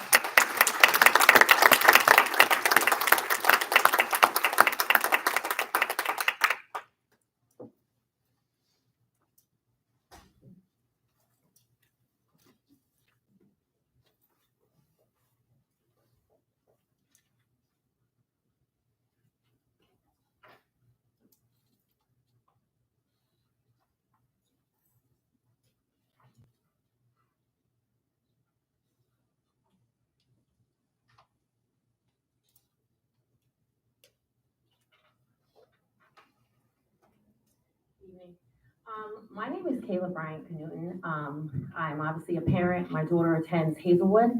And I just had to come because I just, over the last couple of months, just heard so many things that so much of it is, I don't know if it's made up. I don't know if it's not true. I don't know if people just don't bother doing research. First, I want to say I'm coming here not only just as a parent, I am a teacher. I am a union rep in my district. So I understand both sides. But when I have people coming up here saying, oh, well, the teacher's making 80 or 98K, people don't just make 98K. They have a scale, they have a pay system. You have years that you have put into education, your degree, all of that goes into it. People don't just eeny, meeny, miny, moe it. And the solution is yes, could you hire 2 teachers for half that price? You absolutely could. But then you have an issue with how your test score is gonna look. And that you guys don't seem to, not you guys, but people complaining don't seem to want to understand that it takes time to see that turnaround. In addition to that, my daughter has been very fortunate to have amazing teachers at Hazelwood. She had Miss Saribi, Miss Carasso, she has Miss Gottheimer, Miss Lewis twice, and they have all been amazing. So for that, I do hope that they get a contract because they absolutely deserve it, 100%. But at the same time, I cannot sit here and pretend that the reception to the new principal hasn't been kind. And that's just from, and I am only speaking as a parent, I don't know what goes on in the actual building. But with the parents, I mean, even just the things I'm hearing here tonight, someone came up and said, oh, well, that the shout out or whatever it was, the awkward plug-in at the talent show, that's called being empathetic. when you have someone who is new here and hasn't done anything yet, good or bad, hasn't had a chance to prove themselves, and you're giving them that opportunity, it's empathetic that when they attended the pizza welcome to get to know her like we all did, and we want to extend knowledge of who she is to the other parents who did not attend, guess what? If she happens to like Teddy Roosevelt and that's who he wants to dress as, and he happens to be a personal friend of mine, by the way, who called me up and actually ran the idea by me and said, listen, you know, I really feel like she hasn't gotten the reception she deserves. Is there any way you think this would be cute? And I'm not in charge of the talent show, but I said, you know what? You're the host, do you? And I honestly think that's probably the closest several parents have come to even attempting to get to know her. You cannot complain about the people your kids spend all day with if you are not going to make the effort to get to know them.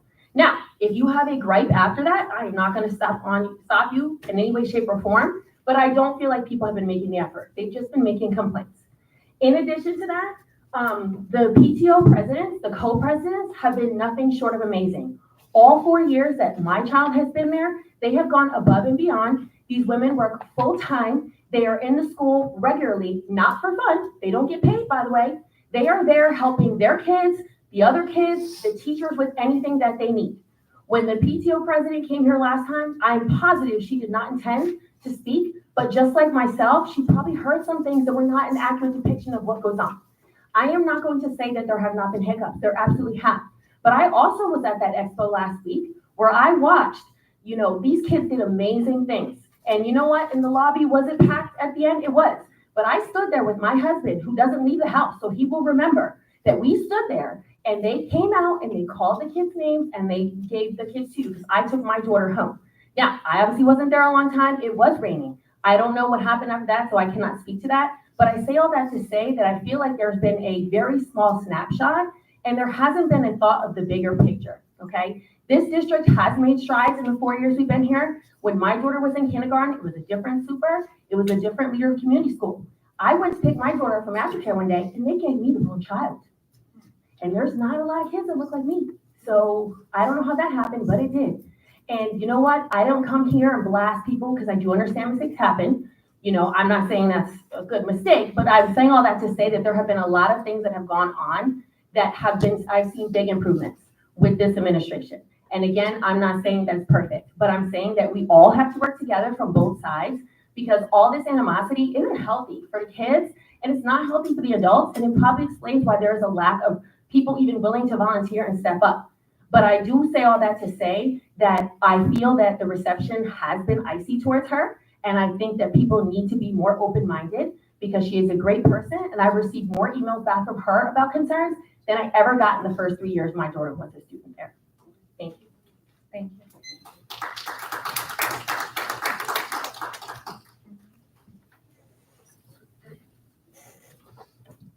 Cheryl Tarvis, 10 Judson Drive, Middlesex. I'd like to know if there's a program called Sponsor a Senior. I know that they do different things for the seniors, decorate the lawn and stuff like that.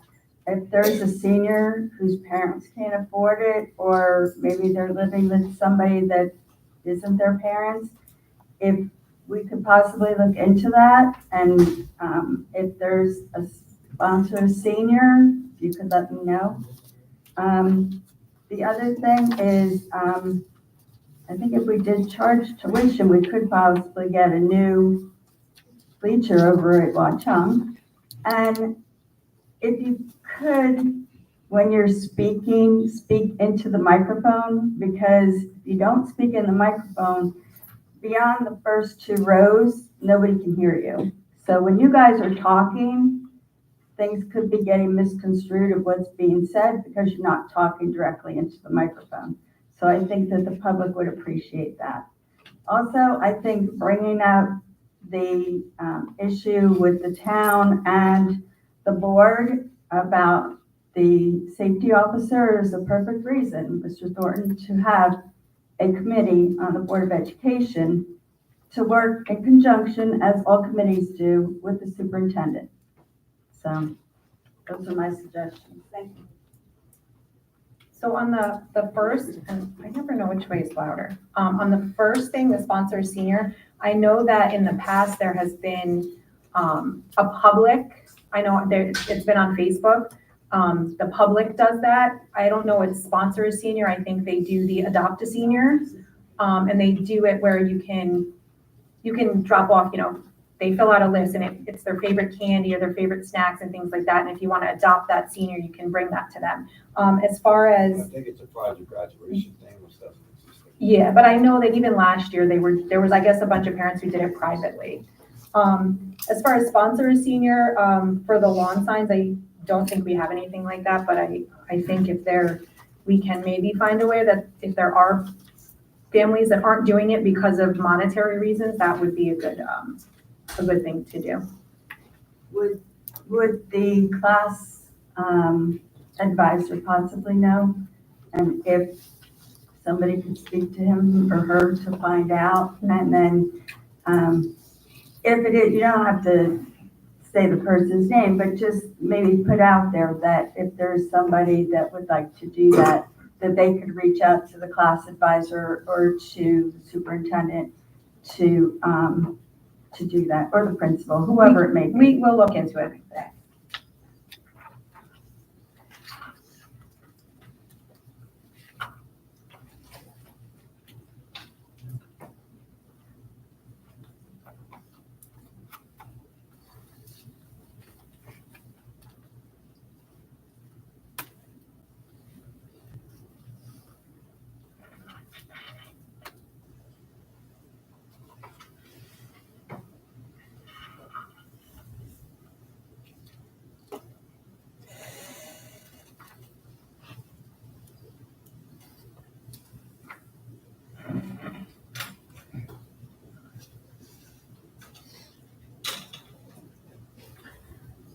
Hi, my name is Kim Muffin Cheney, and I'm employed by the district now for 26 years as a psychologist.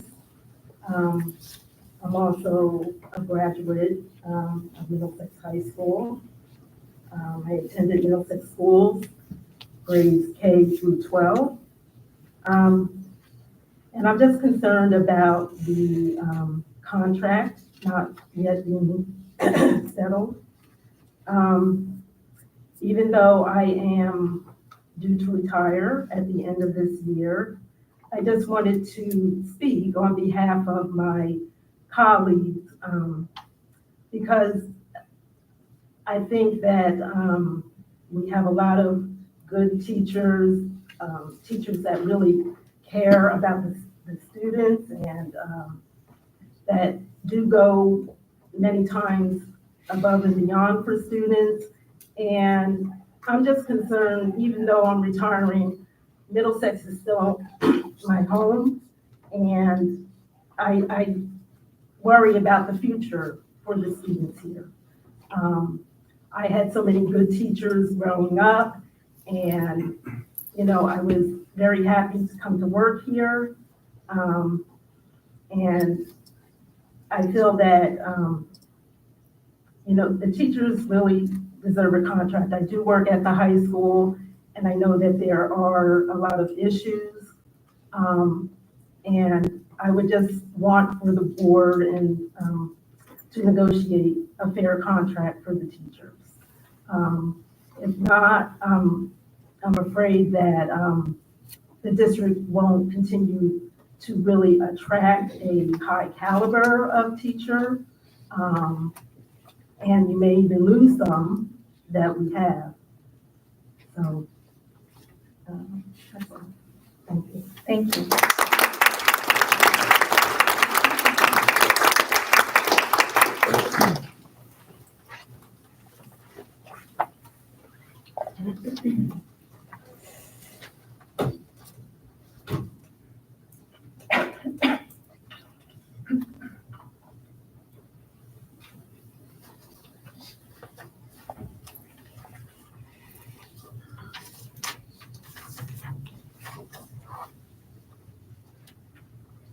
Hi, my name is Kathleen Rankin. I'm a speech therapist for the district. I too have been here 26 years. Kim and I started together. I'm not retiring yet. I just wanted to say that there are two exciting things happening in May. And one of them is May is Better Speech and Hearing Month, which is near and dear to my heart. And the other thing is that it is Mental Health Awareness Month. And I would like to bring attention to that each Monday, we get a Mindfulness Monday email from the superintendent. And I really appreciate the message that is in the Mindfulness Monday emails. They give you pause and make you think, and I appreciate that. I appreciate the message and the highlight on mental health. However, it feels disingenuous when we don't have a clear contract, and we also have perhaps job security issues. And I feel like that can be detrimental to the mental health of our staff members. So please keep that in mind and settle our contracts.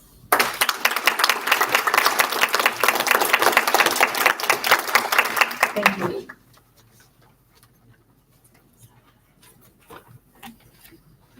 Nadine Petrowski, 41 Glengarry, Middlesex, New Jersey.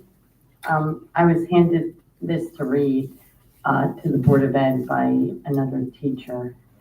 And I'm sure once I start reading it, those of you who know me will understand that this isn't my word, okay?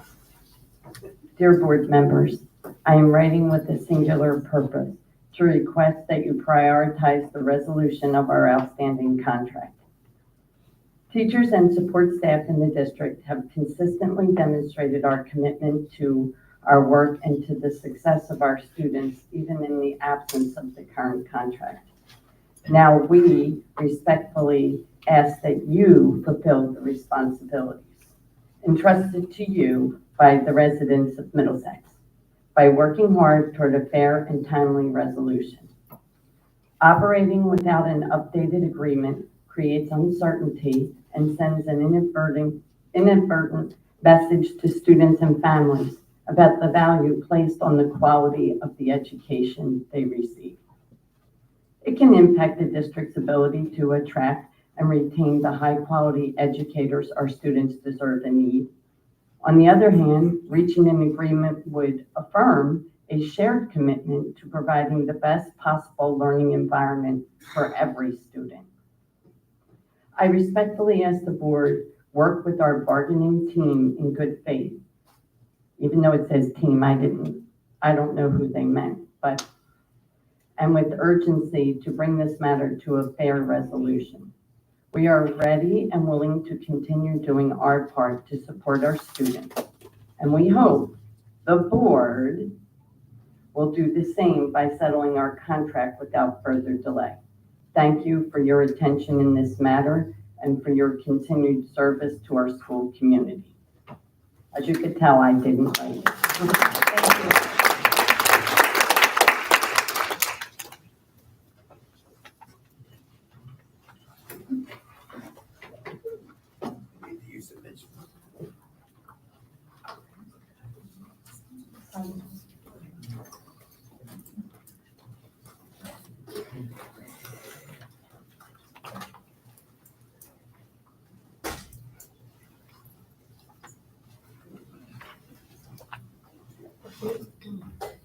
Melissa Zymek, 6 Princeton Drive.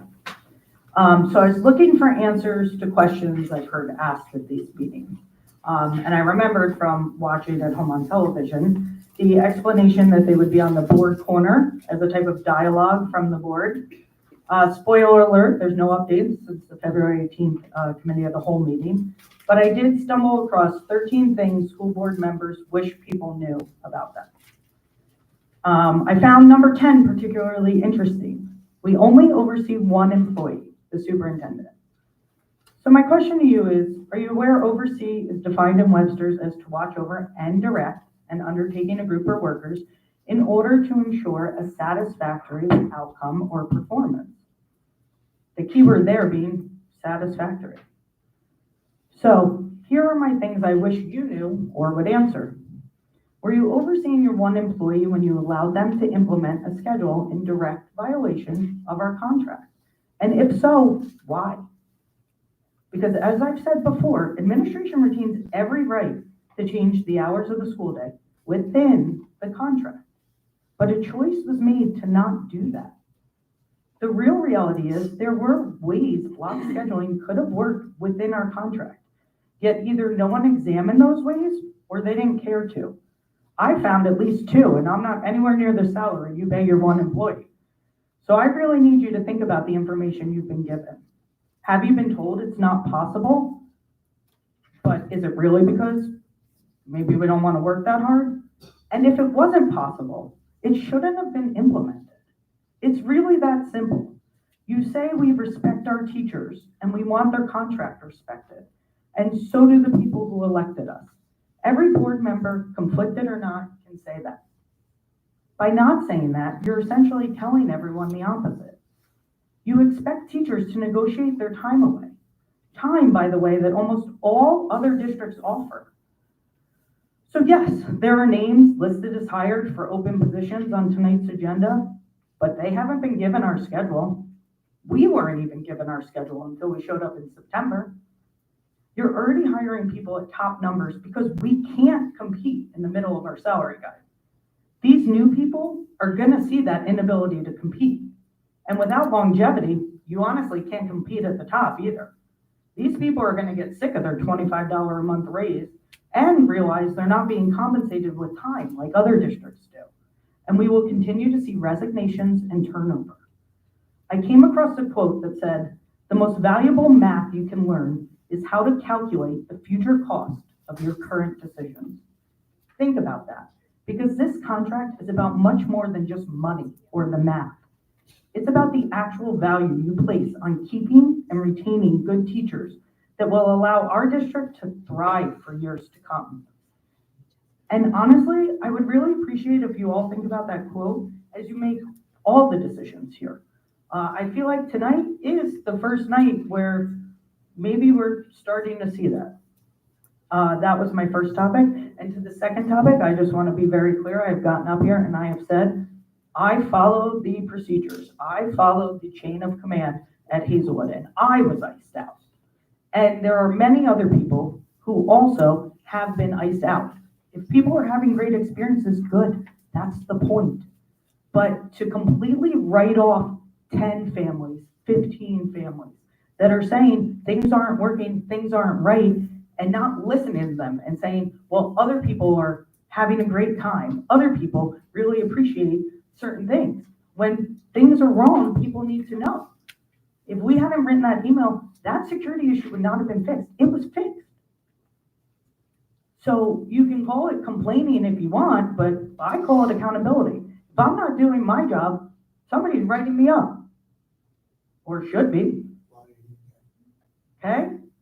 So I just want to make that clear, that I followed the chain of command and I was iced out. And other people, due to the meeting change, couldn't be here to say the same thing, but they have contacted you, so you know that. Thank you. Thank you.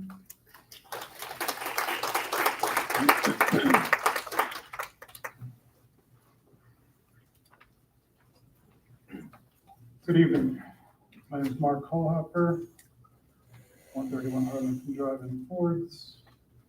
I'm proud to be a high school English teacher here at Middlesex, just ending my 6th year with the district. I want to thank all my fellow teachers, the staff members, the parents, and the entire Middlesex community that's here tonight. I'm very humbled and honored to stand before you tonight as the newly elected Vice President of the Middlesex Education Association. For over 22 years, I've been a proud, dedicated teacher, and I've especially appreciated how this community, my fellow teachers, my students, many of whom I see in the audience tonight, have embraced me and my time here. I'm extremely proud to stand here tonight as we celebrate the accomplishments of the teachers and my colleagues as they are honored for their achievements. Can we get one more round of applause for them?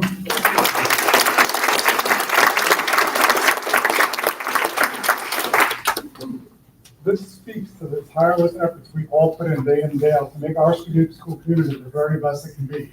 I deeply value the dedication and hard work of all of our educators and the entire staff, whether they're in elementary school, middle school, high school, whether they're custodians, secretaries, janitors, guidance counselors, every single one of you, and those of you on the Board of Education.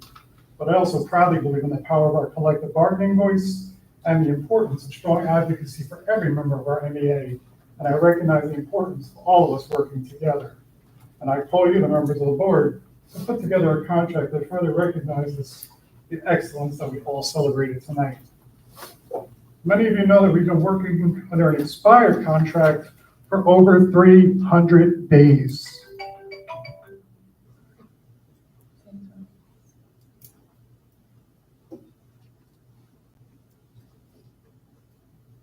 This situation is not sustainable, and it drastically negatively impacts the morale and well-being of our incredibly dedicated staff.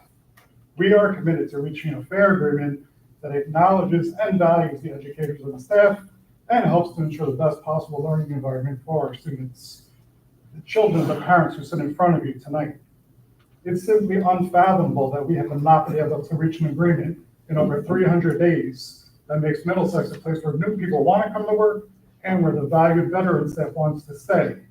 Attracting and retaining talent is even more difficult now than ever, and I urge you to respond accordingly to the severity of this situation and offer a contract that honors the hard work of all of your staff. As Vice President, I prioritize open and honest communication between the MEA and the board while remaining a vigilant advocate for all of our members' rights.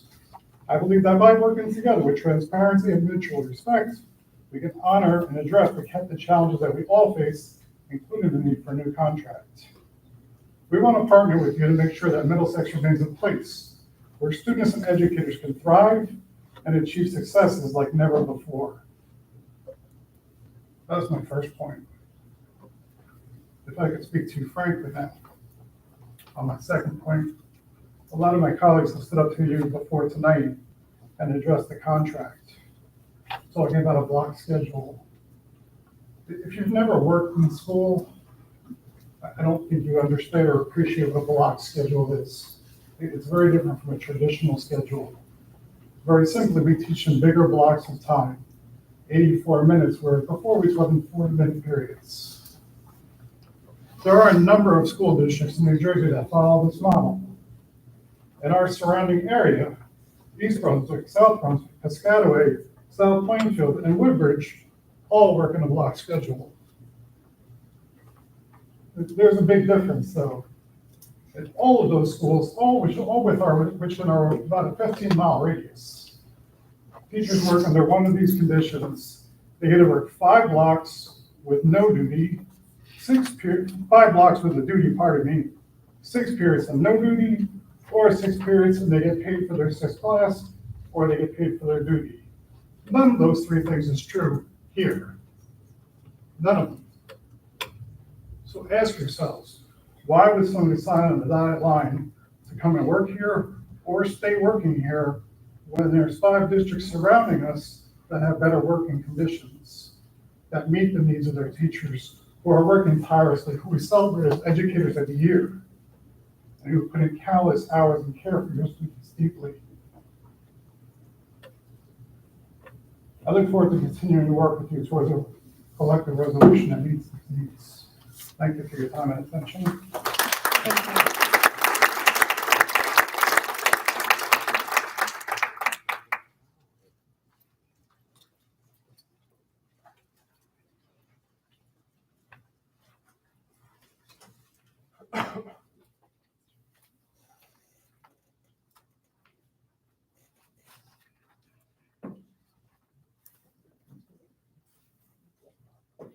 Hello, I'm Brian Lynch. I'm 11 years in the district full-time, plus a handful as a sub. And as befits a drama teacher, I'm going on script, reading this on behalf of a colleague who cannot be here tonight. Leaving a tenured position for a new opportunity at Middlesex was a daunting decision, but one that I do not regret. From the start, the district has welcomed me with open arms. Compared to my previous district, Middlesex has been a complete transformation. The student body is vibrant, multicultural, and eager to learn. My colleagues have shown professionalism and kindness, and for the first time in my career, I felt genuinely respected and heard by my school's leadership. That sense of belonging is powerful, but it's also complicated. As the saying goes, it's hard to see the whole picture when you're inside the frame. But once you step back, the image becomes clearer. And in that image, there's visible imbalance and inequity, issues that must be addressed if we want Middlesex to live up to its full potential. The educators in this district are dedicated. Students and families consistently express their appreciation for the hard work we do, but that dedication cannot be sustained when teachers are asked to do more for less. While I was excited to return to block scheduling, a model I support, the increase in instructional minutes hasn't come with fair compensation. In my previous district, teaching a 6th class came with a $7,000 stipend. Here, it's expected as part of my salary, despite the fact that some colleagues, through no fault of their own, teach one fewer class on the same pay scale. While advanced placement courses are rightly valued and often allow for reduced course load, the system isn't always consistent. Some teachers still carry a 6th class without compensation. And this kind of inconsistency adds to the erosion of morale. We are in a nationwide teacher shortage. Retention is more critical than ever. Middlesex has so much potential. But for any new teacher entering the district, the reality doesn't always match the picture that's been painted. Still, I believe in this community. I believe in our students, in our staff, and in the future of this district. That's why I'm speaking today.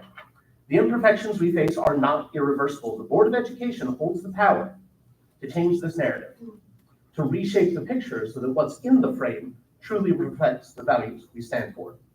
That begins with a fair and timely contract, one that honors the work we do, compensates us justly, and provides the support necessary for teachers to thrive, not just survive. We're not asking for perfection, we're asking for partnership. Let's fix the frame together. Thank you.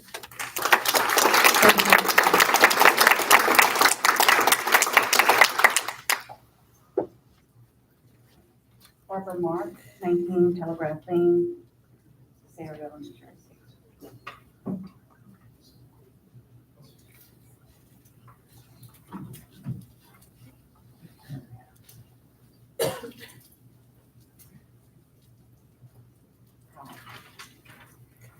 I have one letter from another colleague of mine that asked me to speak on their behalf, being that he couldn't be here. As a teacher and a coach who has dedicated the past 10 years to this district, it is deeply disheartening to find myself commuting an hour to work under a sign that reads, "No contract, but still working." The truth is, the only reason I continue to show up with a smile and give this job my all is because of your children, our students. My commitment to this district, its students, remains unwavering. I continue to go above and beyond to ensure their education and overall experience in meaningful and enriching. However, due to the current circumstances and the position teachers have been put in, we are now forced to limit our work to paid hours only. This means stepping back from those extra efforts that truly make a difference in your students' lives. Meeting with them after school, attending prom, volunteering at plays or events, things that we've always done out of love and dedication, not obligation. I respectfully ask the board to consider the impact this situation is having, not only on the staff morale, but more importantly, on student experience. Please do the right thing.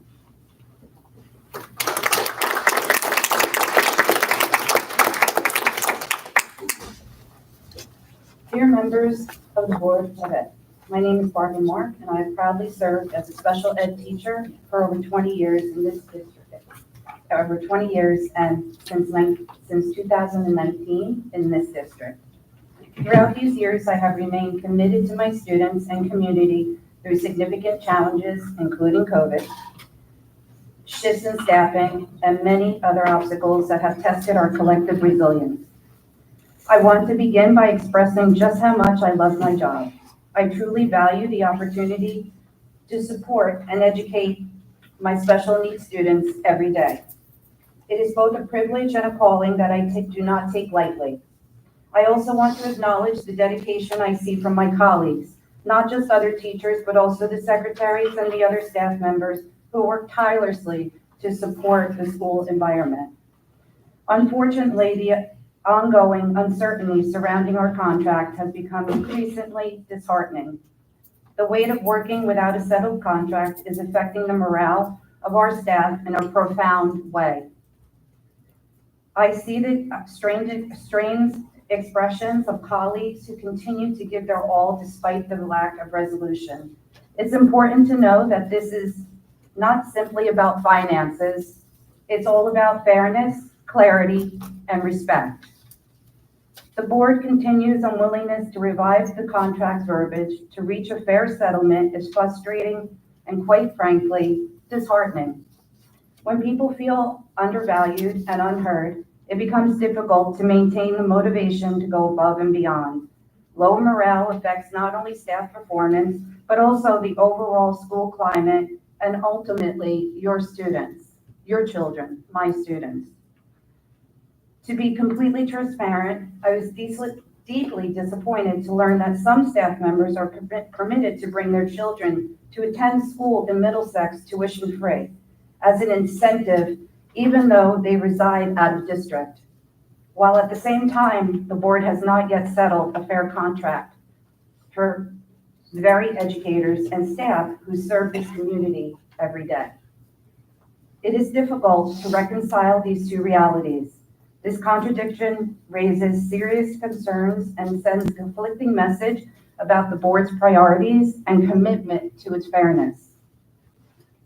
And despite the fact that the high school staff has childcare responsibilities, youth sports events, caregiving duties, additional jobs that staff rely on to supplement their income, many are here and many more wanted to attend to show their support, but the reality of their personal and financial responsibilities made it impossible for some. At the core of the issue is a contract that simply needs appropriate, respectful, and reasonable revision, particularly in its verbiage. I urge you, for the good of our schools and our community, to work towards a resolution that honors the dedication of the people who show up every day to make this district a better place for your children and our students. Thank you for your time and your attention to this important matter. I remain hopeful that you will choose what to do, what is right and fair to do. Thank you. Thank you.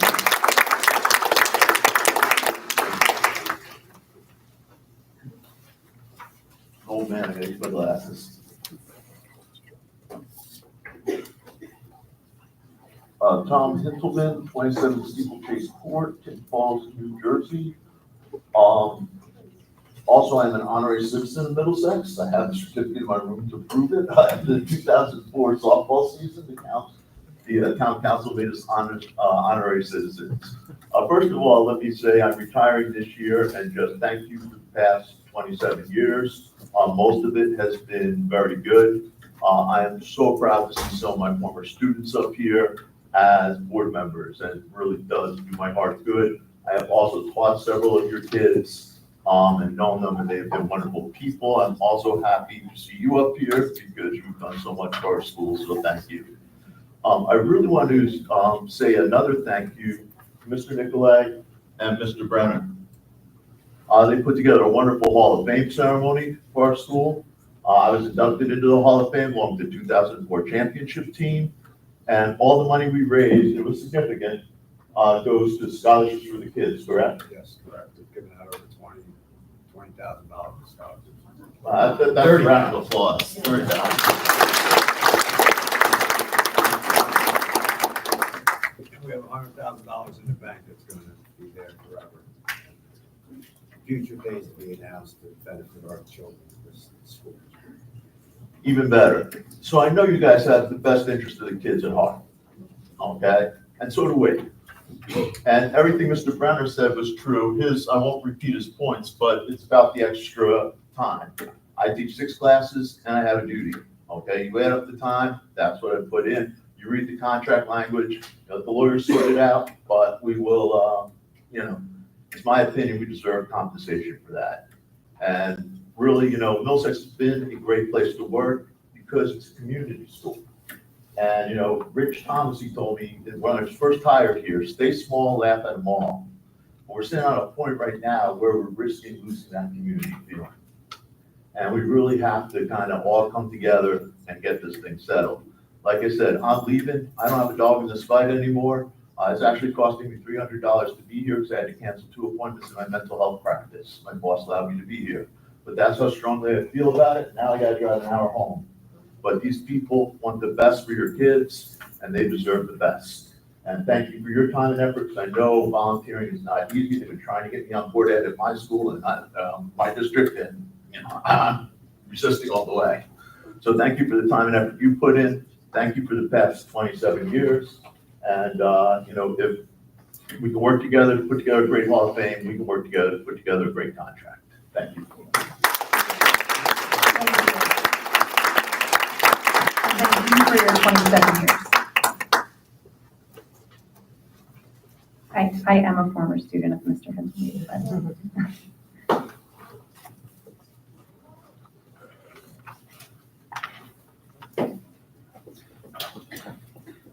Lisa Zymak, 5 Princeton Drive, Middlesex, New Jersey. I have a question. When is the next negotiation? Is there one scheduled? It is being scheduled. So there's nothing scheduled right now? Okay. Do you think there'll be one scheduled before school closes? Yes. So I would just hope everybody listens to the people today and settles before we go into the summer. That would be my hope from all the people here. 2 other things that I have to bring up, I don't know if I'm allowed to, but I was impressed with the 12 students that graduated from Middlesex County College.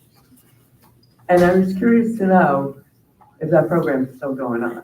A lot of trash talking happened out on Facebook. I don't want to go by what anybody said. I know somebody even said to me, it's still going on. So I was just curious to know. I know it was the old administration that did it, but is it still going on slightly or? not in the, there's one more cohort. And I believe that's in the same, is it this to follow the same process as the ones that just graduated? Yeah, so there's one more cohort currently. And what's a cohort?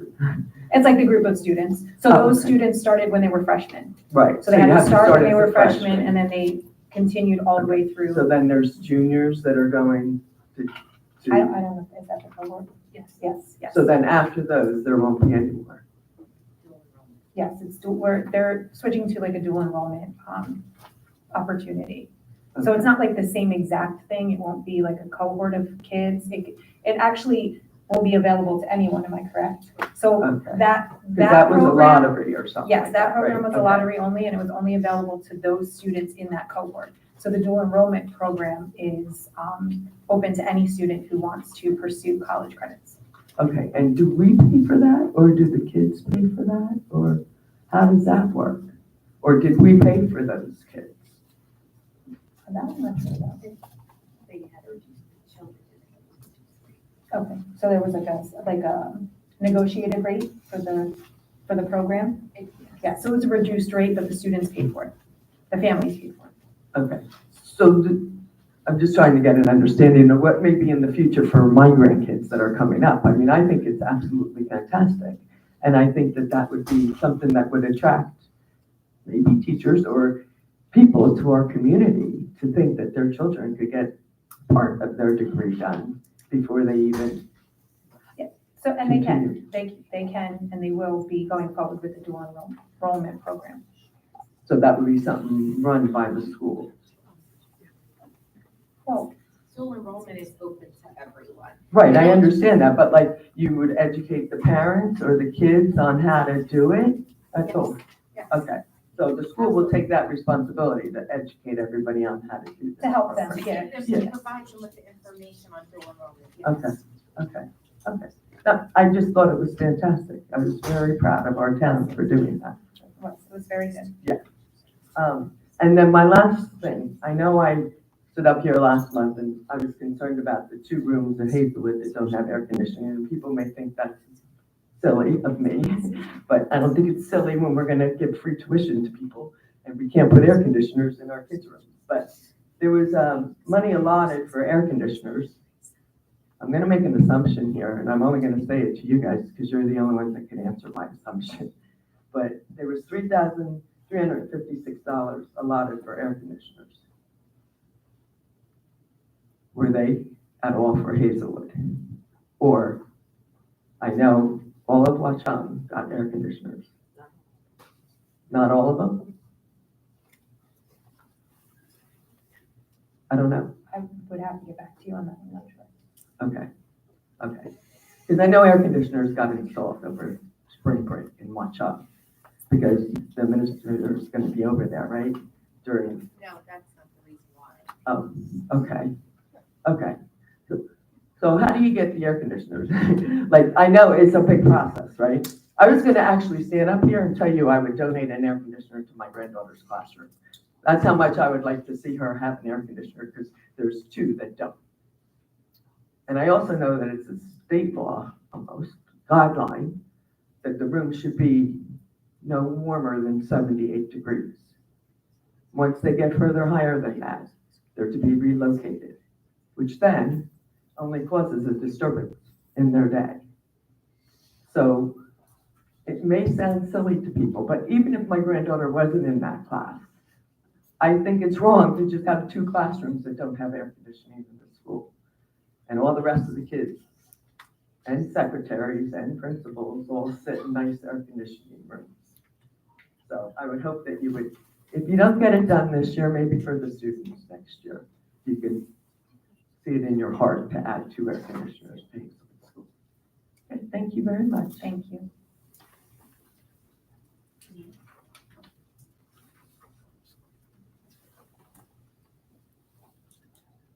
Okay, nobody else? Then we will close the public comment portion of the meeting. We don't need to go into executive session, correct? Okay, so I'd like to make a motion to adjourn. Okay. Second, all in favor? Aye.